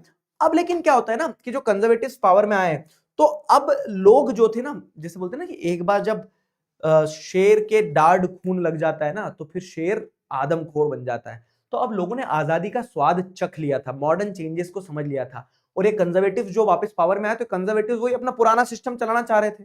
क्या पुराना सिस्टम चलाना चाह रहे थे? कि कंट्रोल रखेंगे, स्ट्रिक्ट कंट्रोल, ठीक है, सेंसरशिप लाएंगे, हर चीज को चेक करेंगे, लोगों को कुछ भी लिखने नहीं देंगे, बोलने नहीं देंगे, रिवोल्ट नहीं करने देंगे। तो लोगों के अंदर क्या ना, लोगों के अंदर वही कॉमन मासेस जो थी, तो कॉमन मासेस टुवर्ड्स कंजर्वेटिव की तेरा तो गेम बजाना पड़ेगा। पीपल वर लाइक कि हम तो स्वाद चख चुके हैं आजादी का, फ्रेंच रेवोल्यूशन के बाद। उन्होंने बोला कि कब तक रोकोगे, एक दिन रेवोल्यूशन ला देंगे, और वही रेवोल्यूशन की प्लानिंग कंटिन्यूअसली चलती रही है। तो अब ये है कि आप जितना आप दबाने की कोशिश करोगे उतना फूट के बाहर आने की कोशिश करेंगे, तो जितना आप दबाने की कोशिश करोगे उतना फूट के बाहर आने की कोशिश करेंगे। तो न्यू कंजर्वेटिज्म आफ्टर 1815 में आपको क्या बताया गया कि जो रेवोल्यूशनरीज थे, वो रेवोल्यूशनरीज जो है आप यहाँ पे आप क्या करते हैं, आवाज उठाते हैं किस चीज की, बदलाव लाने की, रेवोल्यूशन लाने की। तो अभी तक आप जैसे स्टोरी पढ़ रहे थे अपन कि French revolution, Napoleon, conservatives power में आ गए, तो वैसे ही एक और आइडिया, एक और ग्रुप जो है जो रेवोल्यूशन लाने की बात कर रहा था, क्योंकि कंजर्वेटिव्स ने पावर अपने हाथ में वापस ले ली, वो कौन थे? रेवोल्यूशनरीज, जिन्हें कहा जाता है क्रांतिकारी। समझ में आया? सेंसरशिप मतलब क्या है कि किसी भी चीज को चेक करना, कंट्रोल करना। तो जब कंजर्वेटिव्स पावर में आए तो वो हर चीज को बहुत कंट्रोल करके रखना चाहते थे। क्या लिख रहे हो आप? क्या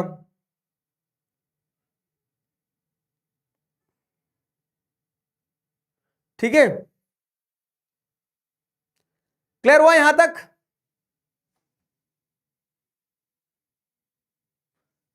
क्लियर हो गया?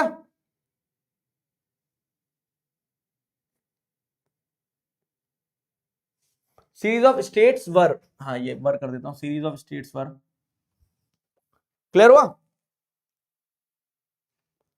चलो भाई बताओ। वन शॉट वाले नोट्स यूज कर सकते हो, लेकिन वो बहुत डिटेल में है। अब देखो क्या है, मैं जब एनसीईआरटी से पढ़ा था तब बच्चे बोलते थे कि नोट्स दो। अब वो नोट्स दिए डिटेल वाले, तो अब बोल रहे कि अब ये शॉर्ट नोट्स दे रहा हूं, तो बोल रहे कि क्या डिटेल नोट्स पढ़े। क्या करूं मैं, ये बताओ तुम। ये नोट्स में तुम्हें कहीं कतई भी 1% वो लग रहा है कि नोट्स में कुछ छूट रहा हो? प्रॉपर फ्लो चला आ रहा है जिससे आप चैप्टर रिवाइज कर पाओ अच्छे से, है ना। तो अब हमने आपको बता दिया कि इसके चलते क्या है कि people were not happy, people were like कि तेरा तो गेम बजाना पड़ेगा, कंजर्वेटिव से ऐसा बोल रहे थे।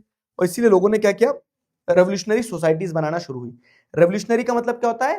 रेवोल्यूशनरी का मतलब होता है क्रांतिकारी।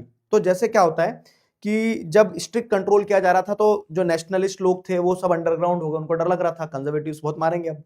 तो लेकिन कुछ आजादी के परवाने ऐसे थे जिन्होंने बोला कि नहीं हम डरेंगे नहीं, ये हमें धमका नहीं सकते, डरा नहीं सकते, दबा नहीं सकते ये, ठीक है, ये डरा धमका और दबा नहीं सकते। तो उन्होंने बोला कि चलो आवाज उठाते हैं।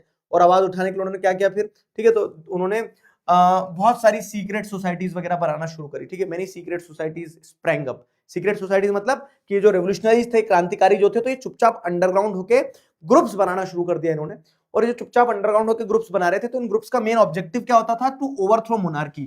तो जो कंजर्वेटिव मोनार्क्स वापस आ गए थे ना पावर में, उनको वापस से पावर से भगाने का प्लानिंग कर रहे थे। कैसे? तो उनके ऊपर बम मार देंगे, लड़ाई लड़ देंगे, ऐसे। और ऐसा ही one such revolutionary was Giuseppe मजीनी, ठीक है। गुजिपी मजीनी वाज वन सच रेवोल्यूशनरी जिसने जो एक ऐसे क्रांतिकारी जिन्होंने बदलाव लाने की बात करी, जिन्होंने बोला कि मैं चेंज लेके आऊंगा, ठीक है। तो one such revolutionary was Giuseppe Mazzini. He formed Young Italy, ठीक है। यंग इटली उन्होंने एक सीक्रेट सोसाइटी बनाई मार्सेलीज में, और यंग यूरोप एक सोसाइटी बनाई बर्न में, ठीक। और ये जो गुजिपी मजीनी थे, गुजिपी मजीनी का एक क्लियर ऑब्जेक्टिव था। उन्होंने एक बात बोली, क्या कि God had intended nations to be the natural unit of mankind. भगवान चाहते हैं कि जो देश है ना, ये देश एक नेचुरल यूनिट ऑफ मैनकाइंड हो, ठीक है। ये देश मिलके लोगों के द्वारा बनाया जाना चाहिए, भगवान की इच्छा है, ये मजीनी ने कहा, ठीक है। God had intended nations to be the natural unit of mankind. तो इसीलिए इसके चलते इटली को आप फ्रेगमेंटेड नहीं रख सकते हो, तो therefore Italy can not remain fragmented, ठीक है। इटली के यूनिफिकेशन के लिए इन्होंने क्या किया था? आवाज उठाई थी गुजिपी मजीनी ने। अब आगे इटली यूनिफिकेशन भी पढ़ेंगे अपन। तो ये गुजिपी मजीनी की थॉट थी। अब यहाँ पे एक स्टेटमेंट है, तो जैसे जो मेटरनिक था ना, Metternich considered Mazzini as the greatest enemy of their social order, मतलब कंजर्वेटिव्स का सबसे बड़ा कोई दुश्मन था तो अकॉर्डिंग टू मेटरनिक वो मजीनी था, मजीनी से डरते थे, सुसु करते थे पेंट में जब मजीनी का नाम सुन लेते थे सारे कंजर्वेटिव्स, रौला था भाई मजीनी का, ठीक है। तो मजीनी का statement God had intended nations to be the natural unit of mankind, ये ध्यान रखना है। Who said that Mazzini was the greatest enemy of their social order, तो मेटरनिक ने बोला। ये स्टेटमेंट ध्यान रखना क्योंकि स्टेटमेंट टाइप क्वेश्चन आ जाते हैं। यहां तक क्लियर है? बताओ।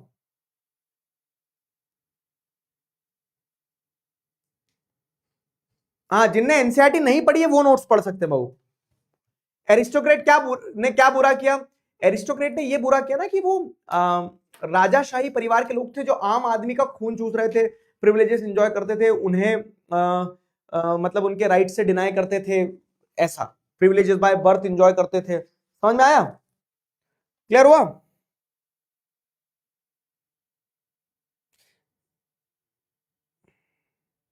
यंग इटली और यंग यूरोप दो सीक्रेट सोसाइटीज बनाई थी मजीनी ने, ये भी ऑब्जेक्टिव टाइप क्वेश्चन में आती है, ध्यान रखना।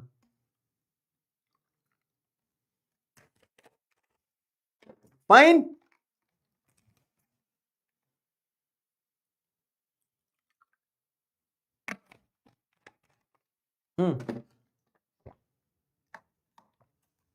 क्लियर है? चलो बताओ जरा एक बार चैट में अगर क्लियर नहीं है तो।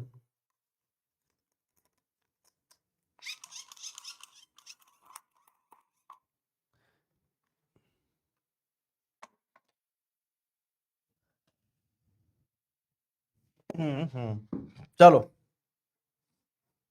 अपू हाथी, यहां तक, हाँ यहां तक के टॉपिक्स क्लियर हो गए। अब आगे बढ़ते हैं। आगे बढ़ने से पहले एक सवाल, इस सवाल का जवाब दो। Who among the following hosted Vienna Congress, जो वियना में मीटिंग हुई थी उस मीटिंग को हेड किसने किया, होस्ट किसने किया? ठीक है, बताओ। पिछले वाले क्वेश्चन का लीडर बोर्ड पढ़ देता हूं मैं तुम्हें। भव्य पारिक, श्रेष्ठ राय, अनुभव द्विवेदी, उत्कर्ष, जमशेद, राशि शर्मा, तनुषा, तनुष, नीतीश बेहरा, हिमांग सैनी और नितिन रावत। बहुत बढ़िया, ये सारे बच्चे लीडर बोर्ड पे हैं, तालियां हो जाए इन बच्चों के लिए।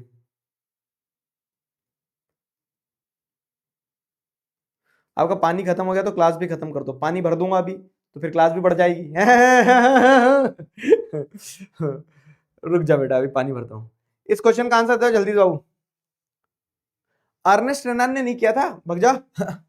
देखो, who among the following hosted Vienna Congress, तो वियना की जो मीटिंग हुई थी, ट्रीटी ऑफ वियना, कहां हुई थी? ऑस्ट्रिया में। ऑस्ट्रिया का राजकुमार ड्यूक मेटरनिक, ठीक है, चांसलर ड्यूक मेटरनिक ने होस्ट की थी ना, सिंपल है। आ जाओ, अब देखो क्या है। वाह यार, 80% बच्चों ने आंसर दिया। ड्यूक मेटरनिक को ध्यान रखना, इंपॉर्टेंट है, सीबीएसई का फेवरेट है ये, ठीक है। बहुत बोलते थे क्योंकि ये अभी एक और बार बोलेंगे। जैसे क्या है कि अब अगला टॉपिक आप जैसे अगर आप देखोगे तो एक बार फिर से रिकॉल करवाऊं मैं। 1789 फ्रेंच रेवोल्यूशन, बहुत बढ़िया। 1789 में फ्रेंच रेवोल्यूशन के बाद में आप देखते हो 1804 में सिविल कोड जो आता है, तो पीक पे रहता है नेपोलियन, लेकिन जो ऊपर जाएगा और नीचे भी आएगा तो 1815 में हार जाता है नेपोलियन। अब नेपोलियन के हारने के बाद में 1815 में पावर में कौन आ गया? कंजर्वेटिव्स आ गए, ठीक है, पावर में कंजर्वेटिव्स आ गए। तो अब ये कंजर्वेटिव्स कब तक पावर में रहेंगे पता है? 30 तक, 1830 तक। 1830 से 1848 के बीच में ना उनका कंजर्वेटिव्स का डाउनफॉल, कंजर्वेटिव्स का डाउनफॉल शुरू हो जाता है। समझ में? तो मैंने ऐसे कनेक्ट करवा दिया पूरा कि कहानी कैसी चल रही है। तो जो एज ऑफ रेवोल्यूशंस लिखा है ना टॉपिक 1830 टू 1848, इसमें बीच में एक टॉपिक है, कौन सा आपका बीच में इसमें एक टॉपिक है? Romantic imagination and national feeling. मैंने उसको भी एक साइड कर दिया क्योंकि कहानी पहले एक बार में समझ लो, ठीक है, कहानी पूरी एक बार में समझ लो। समझ गए ना कैसे कनेक्ट करा अपन ने? 1789 में फ्रेंच रेवोल्यूशन हुआ, 1804 में नेपोलियन जैसे पावर पे था, नेपोलियन कोड लाता है, 1815 में वो हारता है, कंजर्वेटिव्स पावर में आते हैं। लेकिन ये कंजर्वेटिव्स का डाउनफॉल जो है अब शुरू हो जाएगा भाई साहब यहां से, ठीक है। तो मैं अगर ऐसे लिख दूं,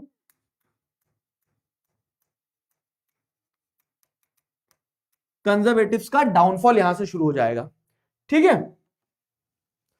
कंजर्वेटिव्स का डाउनफॉल यहां से शुरू हो जाएगा। अनुष्का शर्मा बेटा क्या समझ नहीं आ रहा बताओ? जॉल्वरिन की डेफिनेशन में आगे दूंगा और अच्छे से। नहीं बेटा, क्लास खत्म नहीं होगी अपनी, क्लास 1.5 घंटे की रहती है, तो 1.5 घंटे तो पढ़ना पड़ेगा ना, अभी आधे घंटे की बची है और पढ़ो चुपचाप। टाइम ओवर नहीं हुआ, पढ़ ले तो मार मार चमगादड़ बना दूंगा। हाँ, 1 घंटे 4 मिनट की क्लास हुई है अभी बस। क्लियर है? यहां तक समझ में आया? Like Dandi march, why we pay for water bottle. I have doubt like Dandi march, why we pay for water bottle, Bisleri despite water is also natural resource. This is capitalism. ठीक है, दिस इज कैपिटलिज्म। हवा बेच दे रहे हैं, तुम पानी की बात कर रहे हो। पानी तो चलो फिर भी नीचे जमीन में से निकाल के लाने का या फिर नदी में से भर के लाने का पैसा लगता है, हवा बेच दे रहे हैं जो फ्री है उसको, तो यही तो कैपिटलिज्म है मेरे दोस्त। ठीक है, इसी बात पे अप्पू हाथी जो है, अप्पू हाथी के द्वारा एक प्रदर्शन दिखाया गया तुम्हें। तुम लोगों ने भी मेले में ही बंदूक देखी थी क्या? और तुम्हारा देखते से ऐसा दिल नहीं आया इस पे? कितनी क्यूट सी बंदूक है। देख, हाथी है, हाथी की 2 आंख भी है और हाथी की सूंड भी है, और वो सूंड से पानी भरता है और पानी भरने के बाद में बबल गम निकालता है। चलो, क्लियर हो गया यहां तक? बाबू डिटेल में तो पढ़ा रहा हूं, चलो आगे बढ़ते हैं। हाँ, तो अब देखो क्या है, एज ऑफ रेवोल्यूशन 1830 टू 1848। तो एज ऑफ रेवोल्यूशन में मतलब कि ये जो टाइम पीरियड रहा ना, इस टाइम पीरियड में बहुत सारे रेवोल्यूशंस आए। कहां कहां कैसे कैसे कौन कौन से रेवोल्यूशंस आए उस चीज को समझना है। तो जुलाई 1830 में फ्रांस बिकेम कॉन्स्टिट्यूशनल मोनार्की। ठीक है, जुलाई 1830 में आपको क्या देखने को मिलता है कि फ्रांस जो है कॉन्स्टिट्यूशनल मोनार्की बनता है।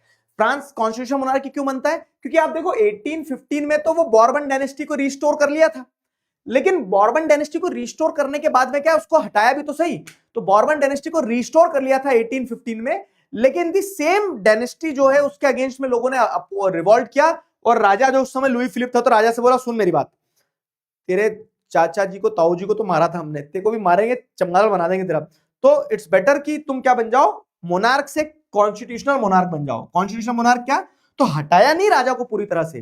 1830 का जुलाई का जो रेवोल्यूशन हुआ फ्रांस में, उस रेवोल्यूशन से फ्रांस का राजा हटा नहीं, लेकिन उससे बोल दिया कि अब तू कॉन्स्टिट्यूशन के हिसाब से चलेगा, तेज नहीं चलेगा। ठीक है, तेज चल रही हो तो राजा से क्या बोला गया कि now you have to obey to the constitution, and the king became constitutional monarch.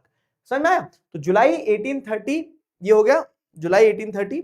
और जुलाई 1830 में क्या होता है कि France became a constitutional monarchy. ठीक है, तो राजा रहेगा but the king will be governed by the constitution. अब जैसे मैंने आपको बताया ना कि खरबूजे को देख के खरबूजा रंग बदलता है, तो जब फ्रांस में कुछ होता है ना तो उसका पूरा प्रभाव यूरोप में पड़ता है, और इसीलिए ड्यूक मेटरनिक ने एक स्टेटमेंट दिया कि when France नीजेस rest of the Europe catches cold. तो फ्रांस के जस्ट बाजू में जो यूनाइटेड किंगडम ऑफ नीदरलैंड थी ना, तो जुलाई में ही उस यूनाइटेड किंगडम ऑफ नीदरलैंड में भी क्या होता है, रेवोल्यूशन ब्रेकआउट होता है। और उस रेवोल्यूशन ब्रेकआउट के चलते क्या है कि बेल्जियम जो एक देश है, जो आपने पावर शेयरिंग में पढ़ा है, happy birthday to you, Belgium का हैप्पी बर्थडे यहीं से निकल के आता है। तो फ्रांस के इस कॉन्स्टिट्यूशनल मोनार्की वाले रेवोल्यूशन के बाद में, inspired from the France, Belgium में भी मतलब यूनाइटेड किंगडम ऑफ नीदरलैंड में भी एक आउटब्रेक होता है, which resulted into formation of Belgium. ठीक है, तो जुलाई में Belgium breaking away from the United Kingdom of Netherlands and Belgium became a new country. Similarly आप देखते हैं तो रेवोल्यूशन की जो दौर था ना 1830 से जो चल रहा था, तो ग्रीक वॉर ऑफ इंडिपेंडेंस भी लड़ी जा रही थी। ग्रीक वॉर ऑफ इंडिपेंडेंस क्या है ये मैं समझाता हूं तुम्हें। तो जैसे पूरा यूरोप जो है, तो यूरोप का मतलब कह सकते हैं कार्डल ऑफ यूरोपियन सिविलाइजेशन जो है ना, कार्डल ऑफ यूरोपियन सिविलाइजेशन कहा जाता है ग्रीस को। ग्रीस एक ऐसा देश था जहां से पूरे यूरोप की सभ्यता जन्म लेती है। ठीक है, उनका कल्चर वहां से जुड़ा हुआ है। लेकिन अफसोस की बात यह है कि ग्रीक जो है, ठीक है, मतलब ग्रीस देश है और वहां के लोगों को ग्रीक कहा जाता है, ग्रीक्स। तो वो ग्रीस ऑटोमन एम्पायर के अंडर में था। ऑटोमन एम्पायर क्या है सर? ये तो एक मुस्लिम एम्पायर जो टर्की वगैरह वाले पूरे एम्पायर में रीजन में फैला हुआ था। तो अब ग्रीस एक इंपॉर्टेंट कंट्री है फॉर द होल यूरोप, जो कि एक मुस्लिम एम्पायर के अंडर में था। तो उस ग्रीस की आजादी के लिए क्या लड़ाई लड़ी जा रही थी, उसके ग्रीक वॉर ऑफ इंडिपेंडेंस कहा गया, जो कि 1821 से स्टार्ट हो गई। अब इसकी लड़ाई में पूरे यूरोप से जो है लोग जाते थे। ठीक है, जैसे एक नाम फादर गैपोन, नहीं फादर गैपोन तो अरे 9th मिक्स कर दिए 10th में, वाह वाह वाह। ठीक है, तो जैसे अगर आप देखेंगे तो लॉर्ड बायरन जो है, लॉर्ड बायरन एक इंग्लिश पोएट थे जो इंग्लैंड से पैसा इकट्ठा करके लड़ने जाते हैं ग्रीस की आजादी के लिए। क्यों? क्योंकि लोगों के सेंटिमेंट जुड़े हुए थे ग्रीस से। ठीक है, लेकिन वो लॉर्ड बायरन गए और वहां बुखार आ गया, बुखार लड़ते लड़ते मर गए। ठीक है, बुखार के कारण मतलब उनकी मृत्यु हो गई। लेकिन संघर्ष चलता रहा और अल्टीमेटली क्या होता है 1832 में जाके ट्रीटी ऑफ कॉन्स्टेंटिनोपल साइन होती है। 18 मान जा ना माने 1832 में ट्रीटी ऑफ कॉन्स्टेंटिनोपल साइन होती है और इस ट्रीटी ऑफ कॉन्स्टेंटिनोपल के चलते क्या होता है, आजादी मिल जाती है किसको, इस ट्रीटी ऑफ कॉन्स्टेंटिनोपल के चलते आजादी मिल जाती है ग्रीस को और ग्रीस एक इंडिपेंडेंट नेशन बनता है। तो जो मैं एज ऑफ रेवोल्यूशन टॉपिक बता रहा हूं ना, तो मैं ये एज ऑफ रेवोल्यूशन का मतलब ये है कि इस पूरे टाइम पीरियड में अलग अलग जगह रेवोल्यूशन हो रहे थे। तो आपको ध्यान रखना है 1830 का फ्रांस का रेवोल्यूशन, ठीक है, फिर आपको देखना है क्या कि वही जुलाई का बेल्जियम का revolution, Greek war of independence जो चल रही थी। सिमिलरली अगला टॉपिक आपका हंगर हार्डशिप रिवॉल्ट है फरवरी 1848 का।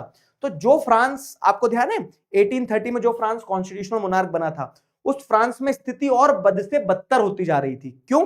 क्योंकि जैसे लोग गांव से शहर में चले गए, अब शहर में उनकी रेड कारपेट एंट्री नहीं होगी, शहर में पॉपुलेशन बढ़ रही थी, वहां माइग्रेशन के कारण वहां लोगों को सांस लेने की दिक्कत हो रही थी, ठीक है। और ऐसी बदलती सिचुएशन में क्या है, गरीबी में आटा गीला कैसे हो गया और इन लोगों का कि क्रॉप फेलियर्स हो गए। तो क्रॉप फेलियर के कारण फूड शॉर्टेज थी, लोग जो गांव से शहर में आ गए उनको रोजगार नहीं मिल रहा था, तो there was widespread unemployment, बेरोजगारी थी।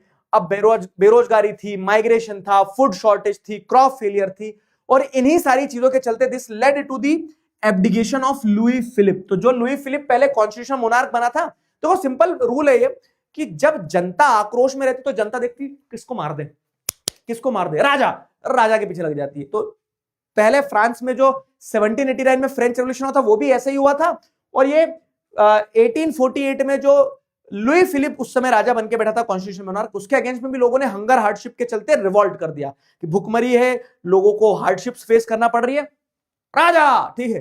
तो लुई फिलिप के अगेंस्ट में उन्होंने विद्रोह कर दिया। Ultimately Louis Philippe was forced to flee, उसको छोड़ के भागना पड़ा, और फिर फ्रांस को रिपब्लिक डिक्लेयर कर दिया कि आज से फ्रांस रिपब्लिक है। तो ये पूरा एज ऑफ रेवोल्यूशन है कि क्या क्या रेवोल्यूशन हुआ उस टाइम पीरियड में।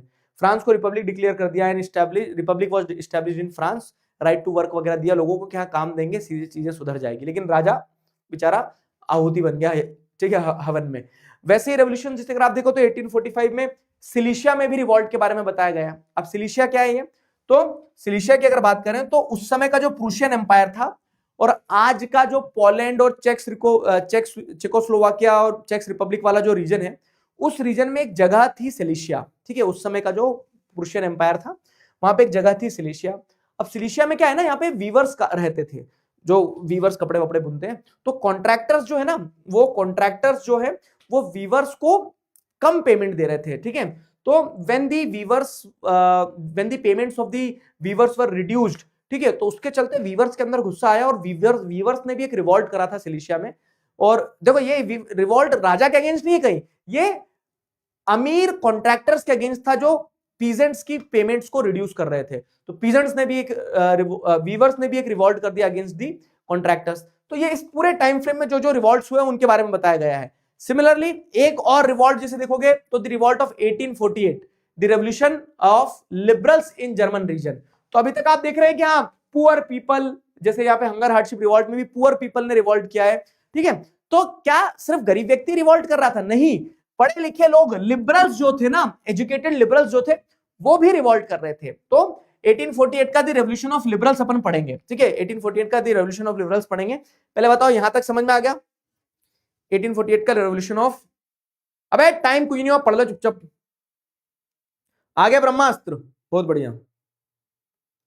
रोमांटिक इमेजिनेशन वाला टॉपिक अभी इधर अलग रखा है मैंने। मैं क्या चाह रहा हूं, पहले स्टोरी पूरी समझ लो ना 1830 से 48 की, तो आसान रहेगा, ठीक है।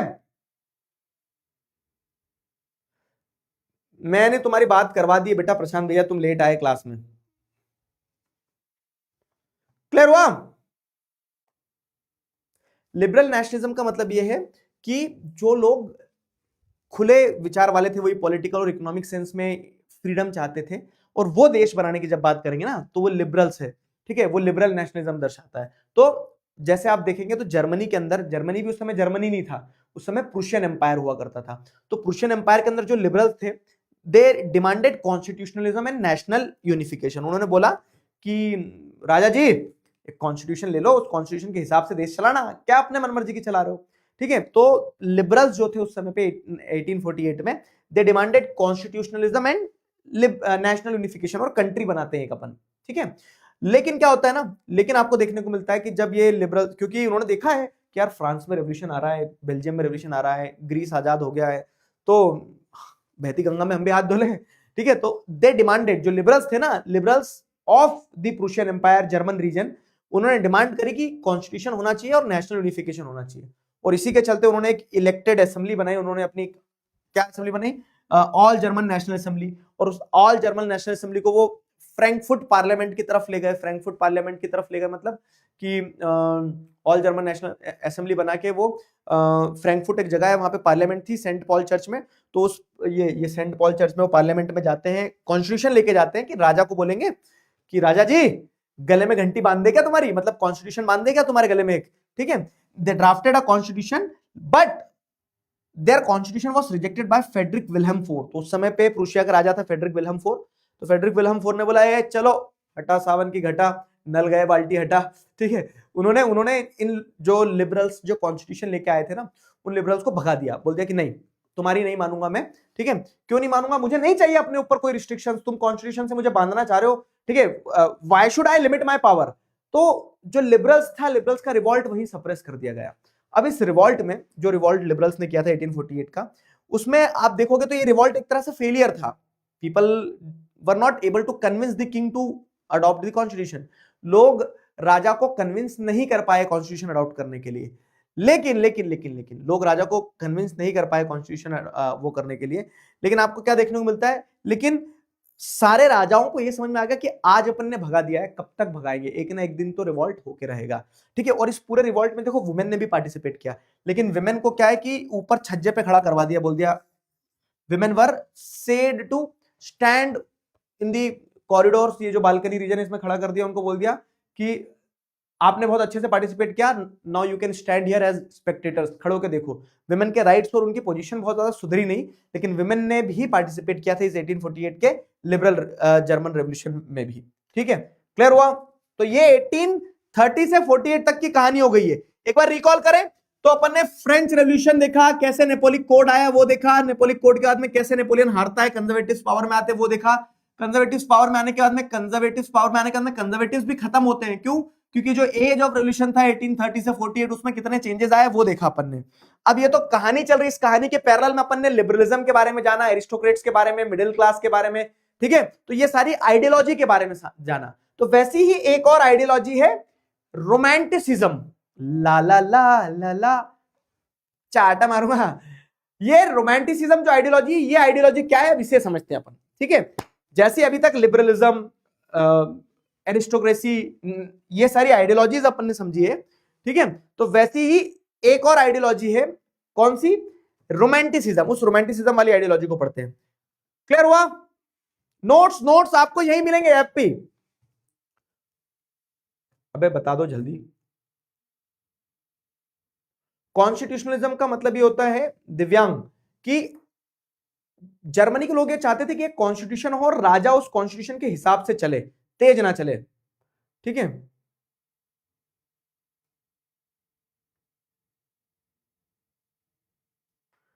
क्लियर हुआ?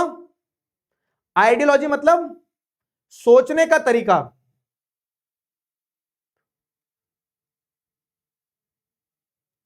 बाबू समझ में आया नहीं आया बताओ? यस और नो नहीं बताओगे मुझे कैसे समझ आएगा? चीकू लव दिशु। अबे होशियार, के लिए क्या क्या लिख रहे हैं बच्चे?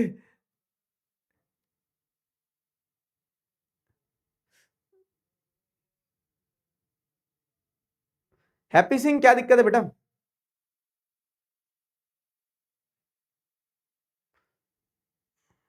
मिस्टिकल फीलिंग क्या होता है बता रहा हूं। लिबरलिज्म की आइडियोलॉजी जो है it stands on the root word free, ठीक है। पॉलिटिकल फ्रीडम होना चाहिए, गवर्न बाय कंसेंट होना चाहिए, people should be free to contest their own elections, ठीक है वो। और इकोनॉमिक फ्रीडम होना चाहिए, स्टेट इंपोज रिस्ट्रिक्शन ना हो, मार्केट जो है उसकी फ्रीडम होना चाहिए। ये आ गया? ठीक है, अब आगे बढ़ते हैं। चलो अब आगे बढ़े एक कदम और। तो romantic imagination and national feeling, ठीक है, romantic imagination and national feeling क्या कहता है? तो रोमांटिसिज्म की अगर हम बात करें तो रोमांटिक इमेजिनेशन नेशनल फीलिंग, तो ये रोमांटिसिज्म की आइडियोलॉजी को दर्शाता है।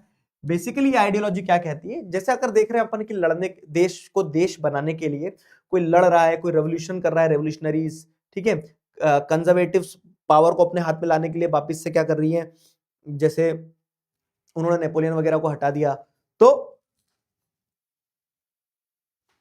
क्या देखने को मिला आपको यहां? आपको ये देखने को मिला कि लोग अलग अलग तरीके का इस्तेमाल कर रहे हैं, people are using different different techniques, ठीक है, लोग अलग अलग तरीकों का इस्तेमाल कर रहे हैं टू गेन पावर, ठीक है, पावर अपने हाथ में लाने के लिए लोग अलग अलग तरीकों का इस्तेमाल कर रहे हैं, ठीक। तो वैसे ही, और अल्टीमेटली सब क्या चाह रहे हैं, कंट्री को अपना कंट्री बनाना चाह रहे हैं। तो वैसे ही एक और तरीका है नेशनल यूनिफिकेशन का, और वो एक और तरीका जो नेशनल यूनिफिकेशन का है वो रोमांटिसिज्म है, ठीक है।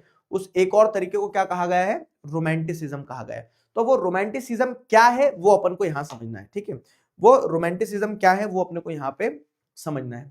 एक आइडियोलॉजी है रोमांटिसिज्म भी, जिसमें क्या है ना, romanticism is a type of cultural movement which sought to create nationalism based on emotions, intuitions and mystical feelings। मतलब आप रीजन, साइंस और कह सकते हैं रैशनल या फिर वॉर, एग्रेशन, इसका इस्तेमाल नहीं कर रहे हो देश बनाने के लिए, आप देश बनाने के लिए इस्तेमाल कर रहे हो एक कल्चरल मूवमेंट का, ठीक है। मतलब आप किस चीज का इस्तेमाल कर रहे हो? आप कल्चरल मूवमेंट का, जैसे आप इमोशंस का इस्तेमाल कर रहे हो, आप गीत का इस्तेमाल कर रहे हो, ठीक है, आप कहानियों का इस्तेमाल कर रहे हो, आप भावनाओं का इस्तेमाल कर रहे हो, ठीक है। तो जब आप इमोशंस का, इंट्यूशंस का, फीलिंग्स का इस्तेमाल करते हो ना to create a country, to create nationalism, वो होता है रोमांटिसिज्म। समझ में आई मेरी बात? तो मतलब you are not focusing on aggression, war, reason, rational, science, आप देश बनाने के लिए किस चीज का? लोगों के भावनाओं का इस्तेमाल कर रहे हो, जैसे आगे बताऊंगा, भाषा का इस्तेमाल कर रहे हो, सॉफ्ट पावर का यूज करते हो, ठीक है। तो उसका एग्जांपल यहां पे दिए गए बहुत सारे। समझ में आया कि नहीं रोमांटिसिज्म? रोमांटिसिज्म समझ में आया कि नहीं?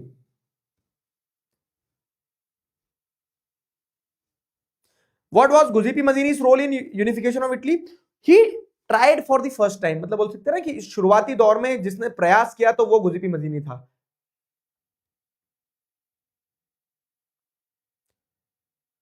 क्लियर हुआ?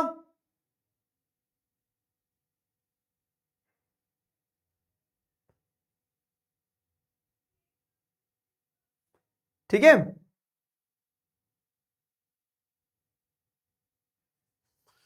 चलो अब देखो क्या है। तो ये हम देखना है कि कैसे रोमांटिक इमेजिनेशन या फिर रोमांटिसिज्म ने, कुछ एग्जांपल्स बताओ how romanticism played a very important role in creating nationalism. ऐसा क्वेश्चन अगर बन जाता है तो आपको ये लिखना रहेगा। पहला एग्जांपल ये रहा आपका, जैसे एक जर्मन फिलोसोफर थे जोहान गॉटफ्रेड हर्डर। तो जोहान गॉटफ्रेड हर्डर ने क्या बोला कि ट्रू जर्मन कल्चर जो है ना, it was to be discovered among the people of Germany. दास वॉल्क का कॉन्सेप्ट दिया उन्होंने। उन्होंने ये बोला कि आपको अगर जर्मनी बनाना है तो जर्मनी बनाने के लिए आपको लड़ने की जरूरत नहीं है, आपको जर्मनी के लोगों के अंदर वो जर्मन कल्चर डिस्कवर करना होगा, ठीक है। तो he gave this idea, he emphasised, मतलब पीपल एम्फसाइज्ड ऑन,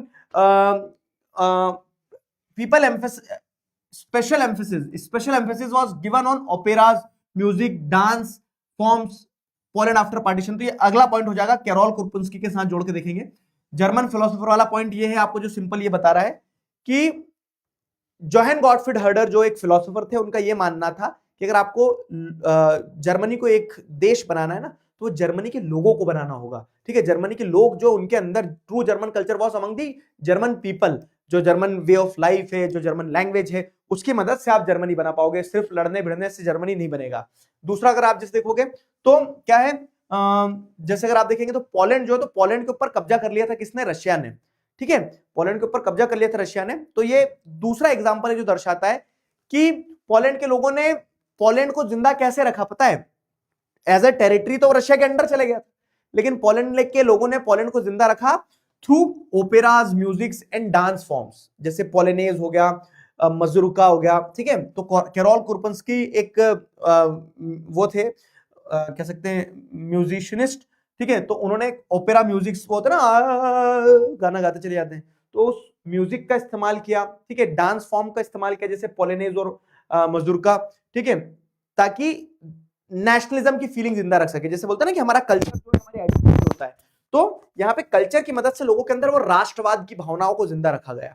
तीसरा अगर आप देखेंगे तो जब पोलैंड के ऊपर कब्जा कर लिया था किसने, रशिया ने, तो रशियन डोमिनेंस को, अब ऐसा तो नहीं कि रशिया के ऑफिसर आ रहे तो देख के पत्थर मार दोगे, वो आपको मारेंगे डंडे चार। तो इसीलिए लोग रेजिस्टेंस कैसे दिखाते थे कि उनकी रशियन लैंग्वेज का इस्तेमाल नहीं करते थे, वो पॉलिश लैंग्वेज का इस्तेमाल करते थे। दे यूज्ड पॉलिश लैंग्वेज, ठीक है, पोलैंड के लोग जो थे, तो they used Polish language as national resistance against the Russian domination.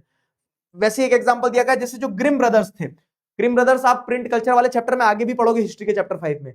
तो वो ग्रिम ब्रदर्स ने क्या किया, they published old German folk tales, तो जर्मनी की पुरानी पुरानी कहानियां इकट्ठी करके उन्होंने पब्लिश करी, ताकि उन कहानियों के माध्यम से क्या कर सके, वो देश बना सके, नेशन बिल्डिंग में एक इंपॉर्टेंट रोल प्ले कर सके। ठीक है, तो ये पूरा टॉपिक ही क्या बताते हैं कि कैसे कल्चर जो एक इंपॉर्टेंट रोल प्ले करता है फॉर क्रिएटिंग कंट्री।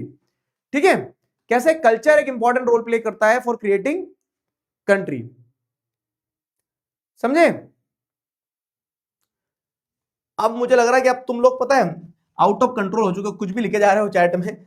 एक बच्चा लिख रहा है कि सर, अब मैं पढ़ के नहीं बता रहा, रहने दो यार। ट्रीटी, कौन सी ट्रीटी चाहिए भवनूर? ट्रीटी ऑफ वियना के मैंने आपको बताया 4-5 पॉइंट, मेन ऑब्जेक्टिव क्या था, to undo the changes brought by Napoleon. ठीक है, टाइम नहीं हो बेटा, तुम्हें ध्यान हो तो ओरिएंटेशन सेशन में क्या बोला था, 1-1.5 घंटे से 2 घंटे की क्लासेस होगी, बोला था ना। तो 1.5 घंटा हो गया है, लेकिन 2 घंटे के अंदर अंदर खत्म होगी। पढ़ ला यार तुम, एक तो अच्छा फ्लो चल रहा है चैप्टर का। इस क्वेश्चन का आंसर दो, व्हेन फ्रांस ने rest of the Europe catches cold 2020 में आया और बार बार आया है, बताओ कौन सा क्वेश्चन, क्या है इसका आंसर। फिर मैं लीडर बोर्ड पढ़ रहा हूं, लीडर बोर्ड पढ़ रहा हूं। हु सेड दिस स्टेटमेंट, ये स्टेटमेंट बार बार आते हैं कि लीडर बोर्ड पढ़ दूं। श्रेष्ठ राय, हिमांक राणा, नीरज, सत्यम गुप्ता, अवनी, नीरज, बैकलॉग टॉप, वाह, गगन प्रताप, अंश कश्यप और सोनाक्षी, बहुत बढ़िया।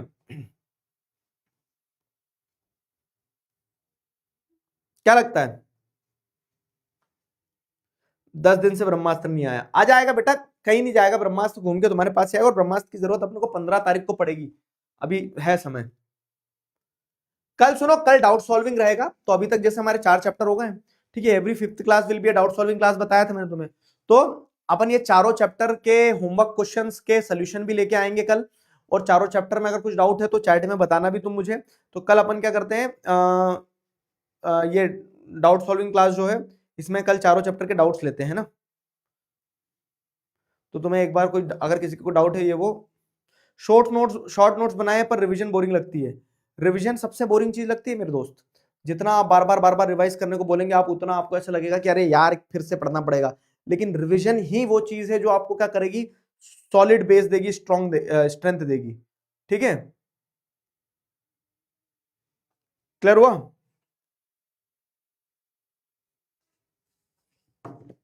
चलो, when France नीजेस rest of the Europe catches cold, तो ये स्टेटमेंट मेटरनिक का है, ड्यूक मेटरनिक बहुत बोलते थे अंकल, है ना। आ जाओ, अब देखो क्या है, कहानी आगे बढ़ गई है।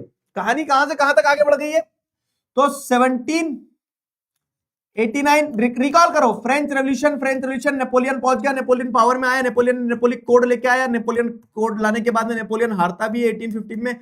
नेपोलियन के हारने के बाद में क्या होता है, कंजर्वेटिव्स पावर में आते हैं, और ये कंजर्वेटिव्स भी एक दिन जाएंगे। तो 1830 से 1848 जो था, तो 1830 टू 1848 ये क्या था, एज ऑफ रेवोल्यूशन था, जिसमें आपने France, Belgium, Greece war of independence, Silesia के वीवर्स का रिवॉल्ट, जर्मनी के जो लिबरल्स थे, the revolt of liberals of German 1848, ये सारे रेवोल्यूशन देख लिए। अब ये पूरी स्टोरी है, ठीक है। अब 1848 के बाद में आपको क्या देखने को मिलता है कि 1848 के बाद में 3 कंट्री जो है, कौन कौन से, जर्मनी, इटली और ब्रिटेन, इनका यूनिफिकेशन होता है। तो इन तीनों कंट्री के यूनिफिकेशन को अपन पढ़ेंगे।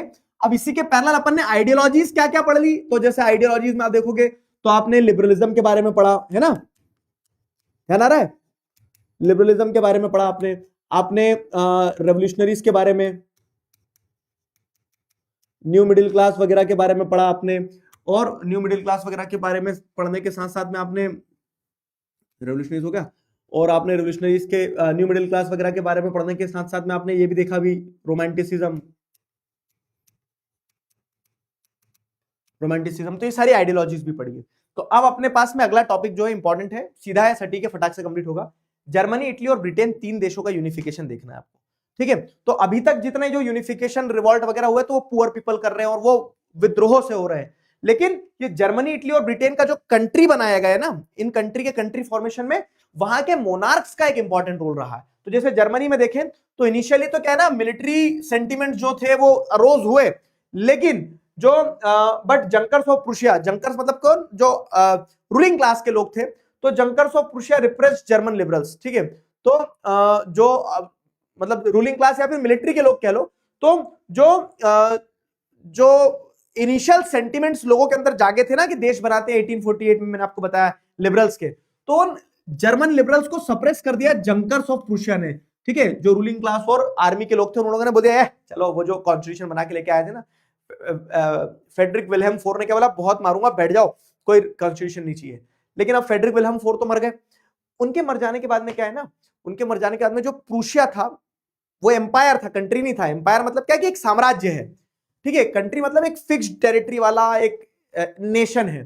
तो अभी जर्मनी नहीं बना है, अभी वो प्रूशियन एम्पायर है। राजा के मरने के बाद में हो सकता है वो एम्पायर खत्म भी हो जाए, लेकिन अब उस एम्पायर को प्रॉपर कंट्री बनाने का फिर क्या देखने को मिलता है आपको, जिम्मा उठाता है कौन, उस एम्पायर को प्रॉपर कंट्री बनाने का जिम्मा उठाते हैं वहां के ही रूलिंग क्लास के लोग, प्रूशिया के रूलिंग क्लास के लोग, ठीक है। तो केसर विलियम वन जो है, ठीक है, केसर विलियम वन जो है वो यूनिफिकेशन का काम करवाएगा, और राजा लोग काम खुद नहीं करते, वो काम देते हैं। तो राजा मेंटेलिटी, तो राजा मेंटेलिटी ये थी कि ऑटो वन बिस्मार्क जो चीफ मिनिस्टर थे जर्मनी के, प्रूशिया के, मतलब उस प्रूशियन चीफ मिनिस्टर को जिम्मेदारी दी गई कि तुम जर्मनी बनाओ। तो ऑटो वन बिस्मार्क क्या करता है, लड़ाइयां लड़ता है। He fought 3 Wars over the period of 7 year, 7 साल तक 3 लड़ाइयां लड़ी जाती है। ऑस्ट्रिया, डेनमार्क और फ्रांस को हराता है, ठीक है। ऑस्ट्रिया, डेनमार्क और फ्रांस को हराता है कौन, ऑटो वन बिस्मार्क। और इनको हराने के बाद जैसे अगर आप देखोगे तो ये पूरा बताया गया कि प्रूशिया बिफोर 1866 के पहले प्रूशिया ऐसा था, ठीक है। फिर क्या होता है, ऑस्ट्रो प्रूशिया वॉर में ये पीला वाला पार्ट जीत लिया, ठीक है। फिर उसके बाद में क्या है, joint Prussia from German confederation. तो ऐसे धीरे धीरे धीरे प्रूशियन एम्पायर जो है तो वो जर्मनी में कन्वर्ट होता है और जर्मन यूनिफिकेशन कंप्लीट होता है, ठीक है। तो ऑटो वन बिस्मार्क 7 साल तक 3 लड़ाई लड़ते हैं, ऑस्ट्रिया, डेनमार्क, फ्रांस को हराते हैं। जनवरी 1871 में यूनिफिकेशन कंप्लीट होता है और विलियम वन को क्या किया जाता है, राजा बनाया जाता है प्रूशिया का। मतलब जो प्रूशिया पहले था वो जर्मनी में कन्वर्ट हो गया है। अब दिखती बात है कि इस पूरे जर्मन यूनिफिकेशन को लीड कौन कर रहा था, प्रूशियन एम्पायर, ठीक है। तो modernising the currency, banking, legal system and judicial system was emphasised by the Prussian power. तो ऑटोमेटिकली जो प्रूशिया था उसी की झलक आपको जर्मनी में देखने को मिलती है। तो गंगाधर ही शक्तिमान था ना, वैसे प्रूशिया ही जर्मनी बना आगे जाके, ठीक है। ये जर्मन यूनिफिकेशन हो गया। जर्मन यूनिफिकेशन के बाद में आ जाओ इटालियन यूनिफिकेशन। अच्छे से समझना, ये आपको एक मैप दिख रहा है 1855 का, और ये आपको दूसरा मैप दिख रहा है। ये दूसरा मैप जो है तो ये 1861 के बाद का है, यूनिफिकेशन कंप्लीट होने के बाद का, 1861 के बाद का मान लो, 1861 के बाद का मान लो। तो पहले क्या था ना, इटली जो है तो पॉलिटिकली फ्रेगमेंटेड था, जैसे सार्देनिया पेडेमोंट वाला रीजन हो गया, ठीक है। ये ऊपर का नॉर्थ इटली हो गया, ये सेंट्रल इटली हो गया, ये सदर्न इटली हो गया। तो ये पूरा बटा हुआ था, अलग अलग लोगों के पास में अलग अलग इटली था, ठीक है। तो politically it was a fragmented state divided into 7 states. Only Sardinia Piedmont was under princely rule. तो राजा के अंडर में सिर्फ सार्देनिया पेडेमोंट था, बाकी पूरा वो था, बटा हुआ था, बाकी पूरा का पूरा बटा हुआ था। अब आपको क्या देखने को मिलता है, तो this was politically fragmented into 7 states, only Sardinia Piedmont was under princely rule. अब क्या होता है, तो पहले गुजिपी मजीनी वो जो रेवोल्यूशनरी थे उन्होंने प्रयास किया कि इटली को यूनिफाई किया जा सके, बट ही फेल्ड। उन्होंने कोशिश करी थी इसको यूनिफाई करने की, बट वो सक्सेसफुल नहीं हो पाए, ठीक है। He failed to unify Italy. फिर उसके बाद में उनके फेल हो जाने के बाद में राजा जो था इटली का राजा कौन था, king Victor Emmanuel two. Victor Emmanuel two ने जिम्मेदारी ली। अगेन मैंने बताया राजा लोग खुद काम नहीं करते, लेकिन राजा मेंटेलिटी। तो विक्टर इमैनुअल टू ने कैवियोर को जिम्मेदारी दी। कैवियोर कौन था, तो कैवियोर एक बेहतरीन स्टेट्समैन था, मतलब एक डिप्लोमेट था जिसके फ्रांस के साथ बहुत अच्छे रिलेशन थे। तो उसने फ्रांस की मदद से क्या करा, जो ऊपर का हिस्सा था ना, ये ऊपर का हिस्सा पहले हैब्सबर्ग एम्पायर के अंडर में था, नॉर्थ इटली। तो इस ऊपर के हिस्से को आजादी दिलवा दी, किससे, हैब्सबर्ग एम्पायर से आजादी दिलवा दी और ऊपर का हिस्सा आप कैवियोर ने अंडर में कर लिया है, ठीक है। तो unified north Italy with the help of France and defeated Austrian forces, Austrian forces को हरा के उन्होंने ऊपर का नॉर्थ इटली यूनिफाई करवा लिया। फिर क्या है, Giuseppe Garibaldi with the help of parent peasants, sorry, ठीक है। अब फिर ये नीचे का जो एरिया था ना, ये किंगडम ऑफ बोथ सिसिलीज, ये किसके अंडर में पता है, ये बॉर्बन डायनेस्टी ऑफ स्पेन के अंडर में था, बॉर्बन डायनेस्टी ऑफ स्पेन के अंडर में था। तो गुजिपी गैरिबाल्डी ने ये काम शुरू किया कि गुजिपी गैरिबाल्डी ने with the help of peasants, Giuseppe Garibaldi ने क्या किया, यूनिफिकेशन कंप्लीट किया, ठीक है। With the help of peasants Giuseppe Garibaldi ने यूनिफिकेशन कंप्लीट किया। और इस यूनिफिकेशन के कंप्लीट होने के बाद में आपको क्या समझ में आता है, इस यूनिफिकेशन के कंप्लीट होने के बाद में नॉर्थ मिल गया, साउथ मिल गया। तो गैरिबाल्डी ने साउथ में पीजेंट्स की मदद से बॉर्बन रूलर्स ऑफ स्पेन को भगाया, इन्होंने ऑस्ट्रियन फोर्सेस को भगाया। और ये जो सार्देनिया पिडमोंट था, ये ओरिजिनली विक्टर एमानुएल के पास था ही। फिर क्या होता है, ये आप बोलोगे सेंट्रल, तो जब आजू बाजू मार पड़ रही होती है ना, तो सेंट्रल वाले अपने आप बोलते हैं भैया हम भी तुम्हारे साथ ही आ जाएंगे। तो सेंट्रल में पेपल स्टेट था ये, ठीक है, मतलब वो पोप के पास में थी ये जगह, तो वो खुद ही मर्ज हो गए। और वो खुद मर्ज हो गए तो अल्टीमेटली 1861 में इस तरह से ये यूनिफाइड इटली आपको देखने को मिलता है। और ये यूनिफाइड इटली का राजा किसको बना दिया गया, फिर विक्टर इमैनुअल II को, ठीक है। Victor Emmanuel II became the king of unified Italy in 1861। तो ये था इटालियन यूनिफिकेशन। ऐसा ही तीसरा यूनिफिकेशन है ब्रिटेन का। ब्रिटेन की भी कहानी बड़ी सतरंगी है भाइयों। कैसे, तो ब्रिटेन भी क्या है ना, ब्रिटेन में अलग अलग एथनिक ग्रुप्स रहते थे, जैसे English, Welsh, Scots, Irish, different different ethnic groups रहते थे। लेकिन इन सारे ग्रुप्स में अगर किसी का दबदबा ज्यादा था, तो वो दबदबा ज्यादा था यहाँ पे इंग्लिश बोलने वाले, इंग्लिश जो ट्राइब थी, इंग्लिश ट्राइब का दबदबा ज्यादा था, ठीक है। इंग्लिश ट्राइब ने ट्रेड व्रेड के थ्रू पैसा कमा लिया। अब 1688 में क्या होता है ना, प्रोटेक्टोरेट कॉन्फ्लिक्ट के चलते यहां के लोगों ने राजा से खुद पावर ले ली, मतलब राजा ने खुद पार्लियामेंट को पावर दे दी थी। अभी सिर्फ इंग्लैंड की बात हो रही है, अभी सिर्फ इंग्लैंड की बात हो रही है, तो इंग्लैंड के लोगों ने पावर खुद दे दी, मतलब इंग्लैंड के लोगों ने पावर खुद ले ली राजा से। फिर क्या होता है, अब इंग्लैंड जो है 1707 में क्या करता है, इंग्लैंड और स्कॉटलैंड ये बोलते हैं आओ गठबंधन कर लें का, तो इन दोनों के बीच में दोस्ती होती है। और इंग्लैंड और स्कॉटलैंड के मिलने के बाद में United Kingdom so to be called as Great Britain, तो ग्रेट ब्रिटेन बन गया यूनाइटेड किंगडम, और मतलब स्कॉटलैंड और इंग्लैंड मिलकर ग्रेट ब्रिटेन बनता है। अब ग्रेट ब्रिटेन बन गया। फिर 1801 में क्या होता है ना, आयरलैंड के जो लोग हैं, तो आयरलैंड के लोग जो है वो इंडिपेंडेंट रहना चाहते थे, लेकिन ये जो United Kingdom of great Britain थे, ये चाहते थे कि वो आयरलैंड को अपने अंडर में ले ले। तो एक लंबा स्ट्रगल चलता है। लंबा स्ट्रगल चलने के बाद में क्या होता है कि आयरलैंड वाज फोर्सिबली इनकॉर्पोरेटेड, जबरदस्ती आयरलैंड को इनकॉर्पोरेट करा कर गया अंडर यूके, यूनाइटेड किंगडम के अंदर, ठीक है। और इस तरह से आपको क्या देखने को मिलता है, लोगों ने रेजिस्टेंस भी दिखाया। आयरलैंड के एक नेशनलिस्ट लीडर थे वोल्फ टोन, तो वोल्फ टोन ने प्रयास किया, ही रेजिस्टेड द यूनिफिकेशन प्रोसेस, लेकिन जो कह सकते हैं ना कि यूनाइटेड किंगडम के लोग थे, उन्होंने उस रिवॉल्ट को सप्रेस किया और यूनिफिकेशन कंप्लीट कर लिया। और इस तरह से उन्होंने क्या किया, ग्रेट ब्रिटेन बनाया पूरा, ठीक है, पूरा United Kingdom of great Britain बनाया। अब इसमें अब दिखती बात है, क्योंकि इंग्लिश लोग डोमिनेट कर रहे थे, तो इंग्लिश लैंग्वेज डोमिनेट कर गई, इंग्लिश कल्चर डोमिनेट कर गया, उनका national anthem lord save our noble king वो डोमिनेट कर गया। क्लियर हुआ, ये यूनिफिकेशन ऑफ ब्रिटेन था। अब बताओ तीनों यूनिफिकेशन में कोई डाउट है क्या? बस लास्ट टॉपिक बेटा, 5 मिनट का और कुछ चैप्टर है, 5 मिनट का और है बेटा, हाँ कर दूंगा फिर। अब देखो आधे में छोड़ोगे, 2 टॉपिक बचे हैं, 2 टॉपिक के लिए एक अलग से क्लास लेने से क्या सेंस बनेगा, तुम्हारा भी सिलेबस लेट होगा। कल डाउट सॉल्विंग में अच्छे से डाउट ले लेंगे वो तुम्हारे।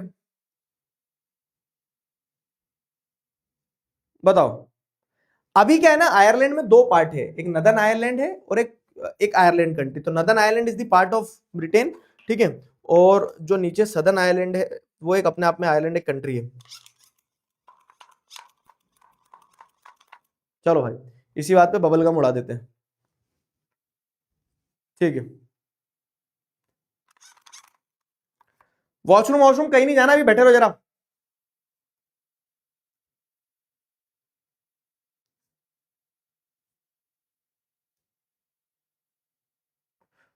बस कर दो प्लीज, आपको हमारी कसम, मुझे भी तुम्हारी कसम कि आज मैं पूरा चैप्टर पढ़ा के जाऊंगा।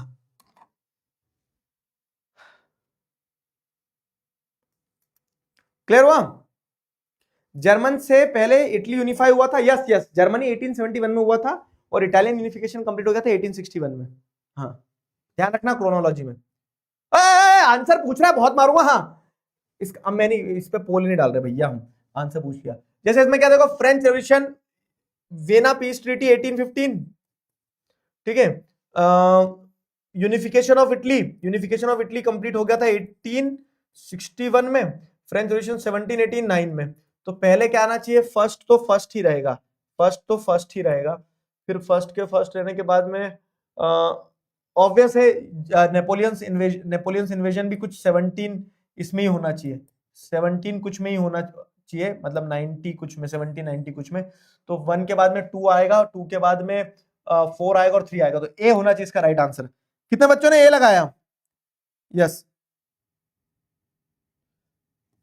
ए ए ए ए ए ए ए ए ए, ठीक है, ए ही होगा इसका राइट आंसर।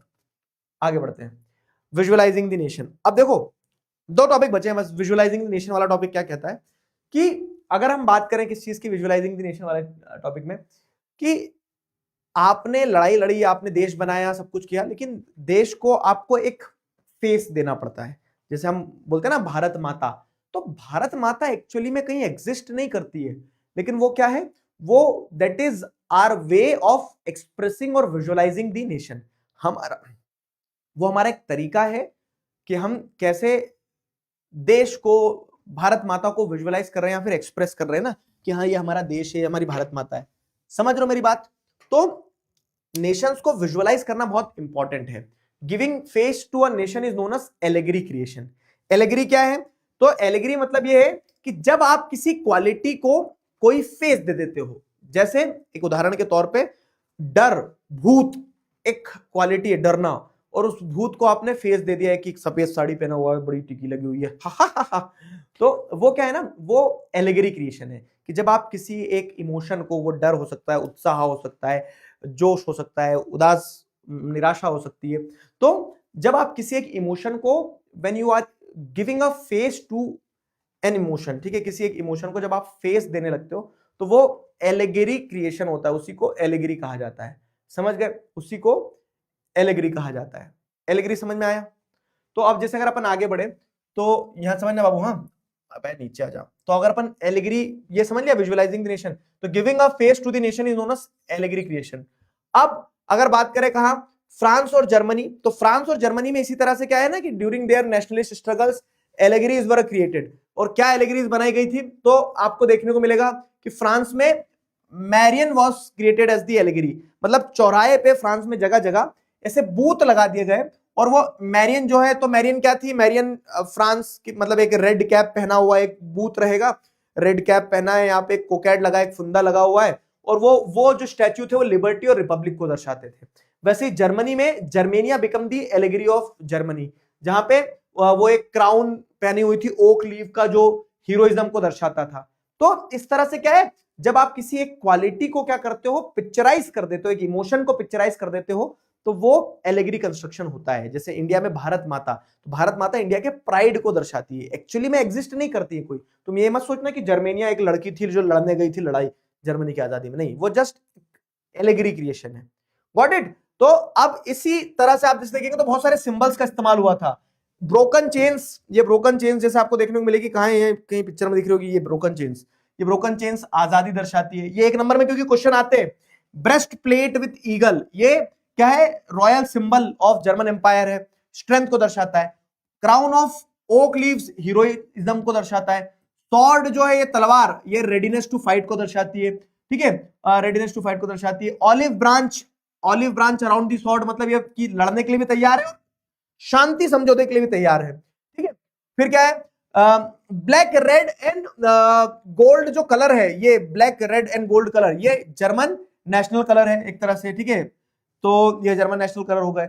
और रेज ऑफ राइजिंग सन, ये पीछे से सूर्य की किरण निकल रही ना, ये दर्शाती है बिगिनिंग ऑफ न्यू एरा, कि एक नया युग प्रारंभ होने वाला है, एक नया समय, एक नया दौर शुरू होने वाला है, ठीक है, ये होता है। तो फाइनली लास्ट टॉपिक पे आ गए आप। तो अब देखो स्टोरी कहां से कहां तक चलती आ रही है आपकी, एक बार रिकॉल करवाओ। French revolution, Napoleon code, Napoleon हारता है, कंजर्वेटिव्स पावर में आते हैं, कंजर्वेटिव्स भी जाएंगे 1830 से 48 के बीच में, एज ऑफ रेवोल्यूशन पूरा रहता है 1848, आप जैसे आप देखते हैं। तो उसके बाद में फिर क्या होता है, एज ऑफ रेवोल्यूशन खत्म हुआ, तो उसके बाद में यूनिफिकेशन ऑफ जर्मनी, इटली और ब्रिटेन आपको देखने को मिलता है। अब ये सब कंट्री यूनिफाई हो गए ना, उसके बाद में 1871 के बाद की बात बता रहे हैं कि अब उसके बाद में क्या होता है ना, नेशनलिज्म एंड इंपीरियलिज्म वाले टॉपिक बताए गए, कैसे उस समय यूरोप में और क्या बदलाव आ रहे थे। अब इसी के पैरेलल आइडियोलॉजीज पढ़ी अपन ने, कंजर्वेटिज्म पढ़ा, लिबरलिज्म पढ़ा, रेवोल्यूशनरीज पढ़े, रोमांटिसिज्म पढ़ा, है ना। अब लास्ट टॉपिक है नेशनलिज्म एंड इंपीरियलिज्म, अच्छे से समझ लो, लास्ट टॉपिक है, और 2 मिनट 5 मिनट का टॉपिक है बस।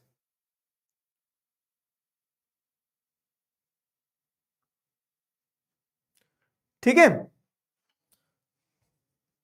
यहां तक समझ में आया?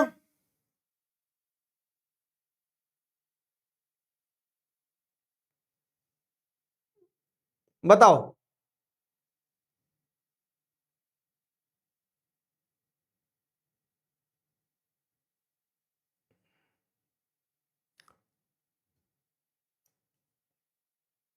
वेलिश रीजन भी यूनाइटेड स्टेट्स का ही पार्ट था।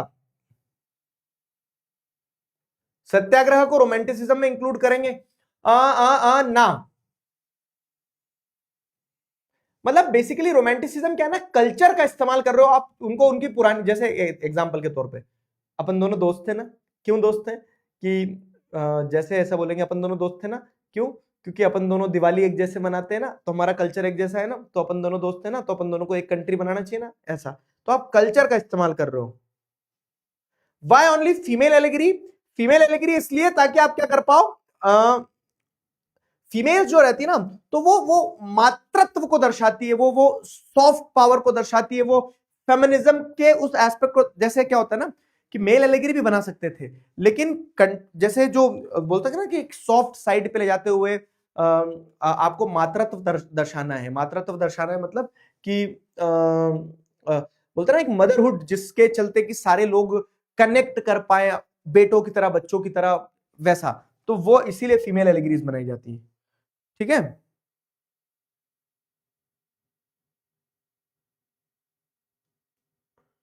चलो। नशोहा पढ़ बेटा, बस लास्ट टॉपिक है ना। अब तो आप देखो, 2 मिनट में समझा रहा हूं, अच्छे से समझना। नेशनलिज्म और इंपीरियलिज्म में क्या डिफरेंस है? नेशनलिज्म क्या है? Nationalism is the idealistic principles. कौन से आइडियलिस्टिक प्रिंसिपल्स? जैसे अपन देखते हैं कि देश आजाद करना है, एकजुट करना है, सारे भाइयों को एक साथ लाना है, कंट्री बनाना है, वो नेशनलिज्म है ना।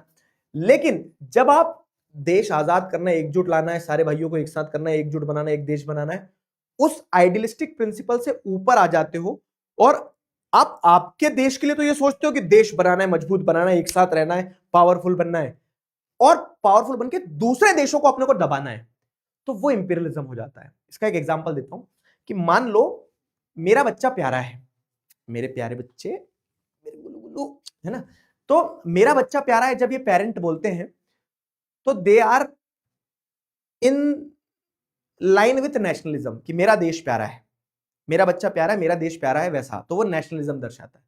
लेकिन मेरा ही बच्चा प्यारा है, मेरा ही बच्चा सबसे अच्छा है, मेरा ही देश सबसे अच्छा है, दूसरे देश को मैं दबा दूंगा, डरा दूंगा, धमका दूंगा, दूसरे के बच्चों को डरा दूंगा, धमका दूंगा, तो वो इंपीरियलिज्म होता है। ठीक है, तो nationalism is good, it is a idealistic principle. ठीक है, but when these idealistic principles are left behind and country tries to dominate socially, politically and economically over other country is called imperialism. तो जब एक country अपने idealistic principles को भूल के दूसरे देशों के ऊपर सोशली, पॉलिटिकली, इकोनॉमिकली डोमिनेट करने की कोशिश करती है, तो उसे इंपीरियलिज्म कहा जाता है, तो उसे इंपीरियलिज्म कहा जाता है। क्या आपको इंपीरियलिज्म का मतलब समझ में आ गया? ठीक है, अब वही चीज यहां पे एक स्टोरी के माध्यम से बताई गई है। कैसे बताई गई है कि यूरोप में जैसे अगर आप देखेंगे ना, तो यूरोप, ये जैसे मान लो कि ये पूरा यूरोप था, एग्जांपल के तौर पे ये यूरोप था।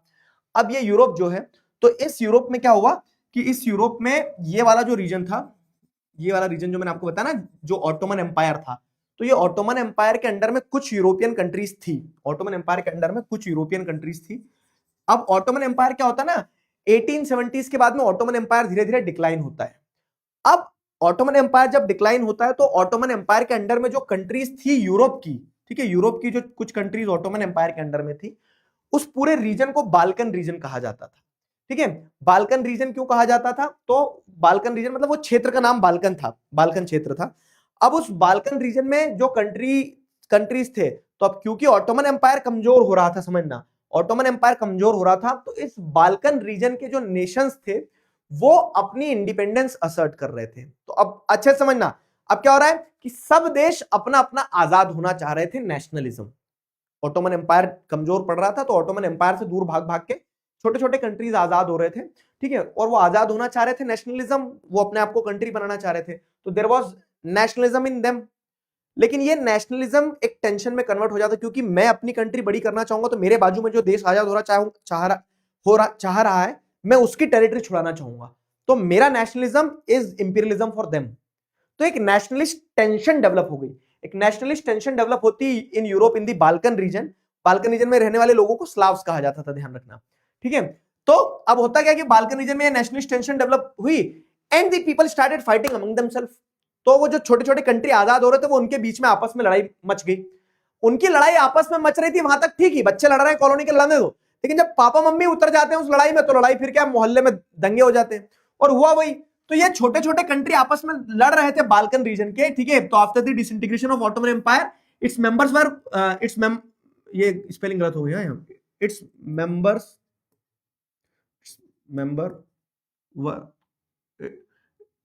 After the disintegration of Ottoman empire, its member fought among themselves, ठीक है।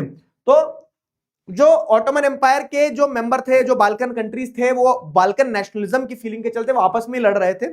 वो आपस में लड़ रहे थे, वहां तक तो ठीक था, लेकिन उनकी लड़ाई में जब बिग पावर की एंट्री हो गई, बिग पावर की एंट्री मतलब क्या है कि उन छोटे छोटे देशों की लड़ाई में जब ये फ्रांस, ब्रिटेन और जर्मनी जैसे कंट्रीज उतर गए ना, तो उससे क्या हुआ, उससे क्या हो गया कि उनके रीजनल कंफ्लिक्ट पूरे यूरोप के ऊपर हावी हो गए। और पूरे यूरोप के ऊपर हावी होने के कारण क्या होता है, it eventually leads to first world war, और इसी के कारण फर्स्ट वर्ल्ड वॉर हो जाता है।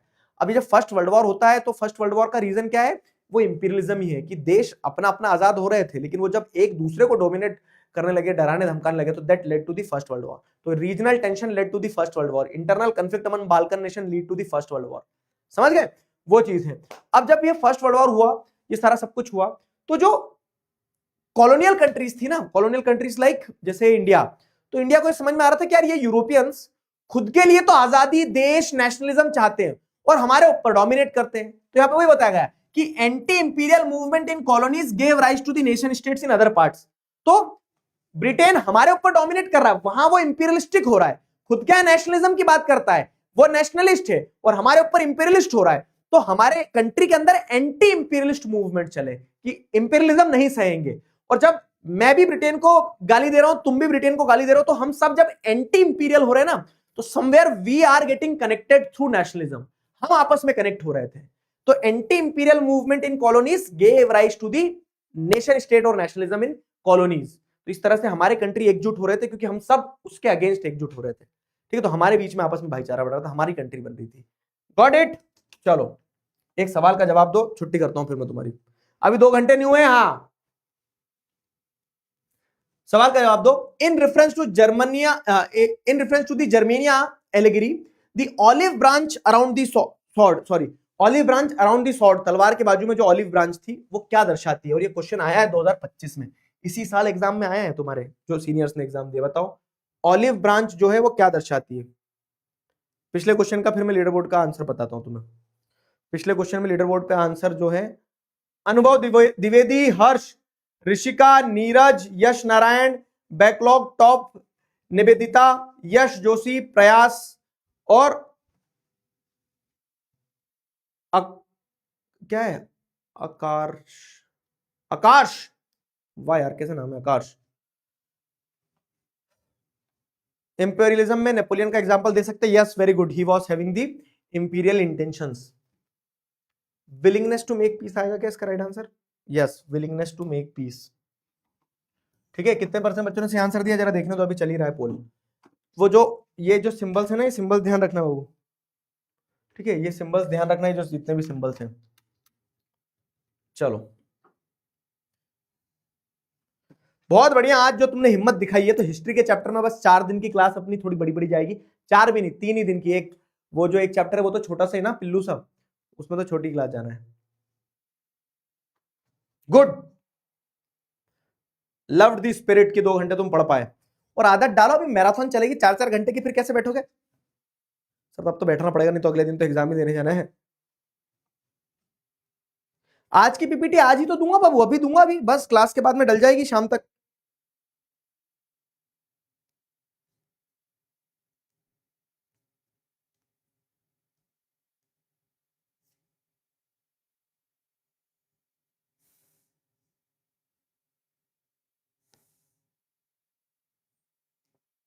ठीक है, चलो सी है इसका right answer, yes willingness to make peace. अब देखो नेशन स्टेट इस चैप्टर में आया, एरिस्टोक्रेसी आया, नेपोलिक कोड आया, न्यू मिडिल क्लास आया, तो जितने भी कीवर्ड आए, लिबरलिज्म, कंजर्वेटिज्म, ज़ोल्वेरिन, रेवोल्यूशनरीज, ये सारे कीवर्ड्स, गुज़िपी मजीनी के ऊपर आ जाता है, बाल्कन, रोमांटिसिज्म, तो जो जो कीवर्ड्स हो सकते हैं जैसे फ्रैंकफर्ट पार्लियामेंट, यूटोपिया, एलेगरी क्या होता है, ठीक है, तो when an abstract idea for instance जैसे ग्रीड, एनवी, फ्रीडम, इसको एक्सप्रेस किया जाता है थ्रू अ पर्सन और अ थिंग, तो वो एलेगरी कहलाता है, ठीक है। फ्रेंच आर्टिस्ट ने जैसे इसका इस्तेमाल किया मैरियन बनाने के लिए, जर्मनी में जर्मेनिया बनाई गई एलेगरी, ठीक है।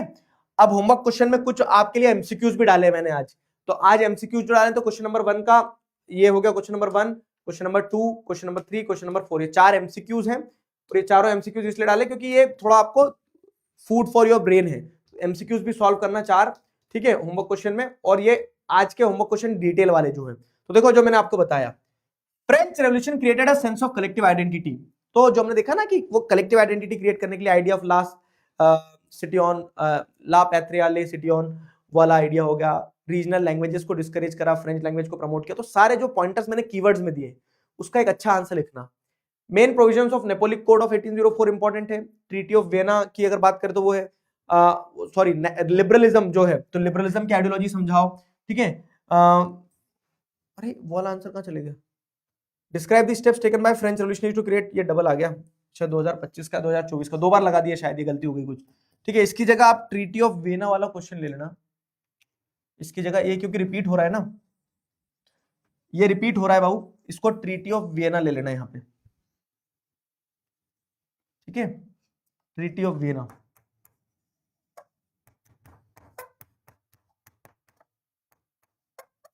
ठीक है, ट्रीटी ऑफ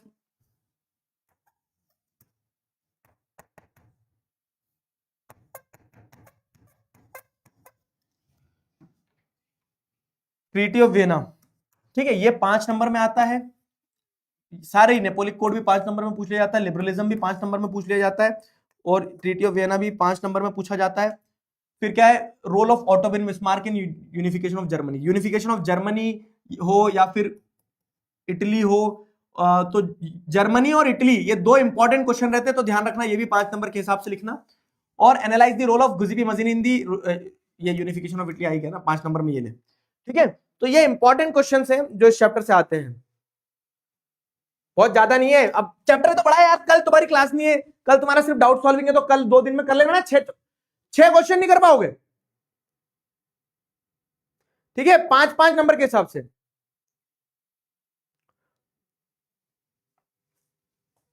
ठीक है, समझे कि नहीं समझे, क्लियर है। तो ये 6 क्वेश्चन आपको करना है, कल वाला जो चैप्टर था उसके सोल्यूशन में डाल दे रहा हूं, अब कल जो अपन ने रिसोर्सेज एंड डेवलपमेंट किया था उसके सोल्यूशन डाल दे रहा हूं, इसका तुम्हें 2 दिन दे रहा हूं, और मैं 6 क्वेश्चन और कुछ एमसीक्यूज, एमसीक्यू सॉल्व कर लेना, टेस्ट जरूर देते चलना, अगर टेस्ट नहीं दोगे ना चटनी बना दूंगा, क्लियर है। अप्पू हाथी से मिलना चाहोगे क्या एक बार, अप्पू हाथी क्रॉसओवर चिकारा भाई,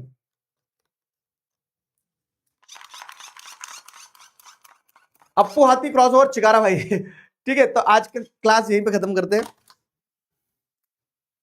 समझ में आया, आज 2 घंटे क्लास में मजा आ गया होगा तुम्हें भी, बंद कर दो आज के लिए, माफ कर दो, ठीक है, पढ़ लेना, रिवाइज कर लेना।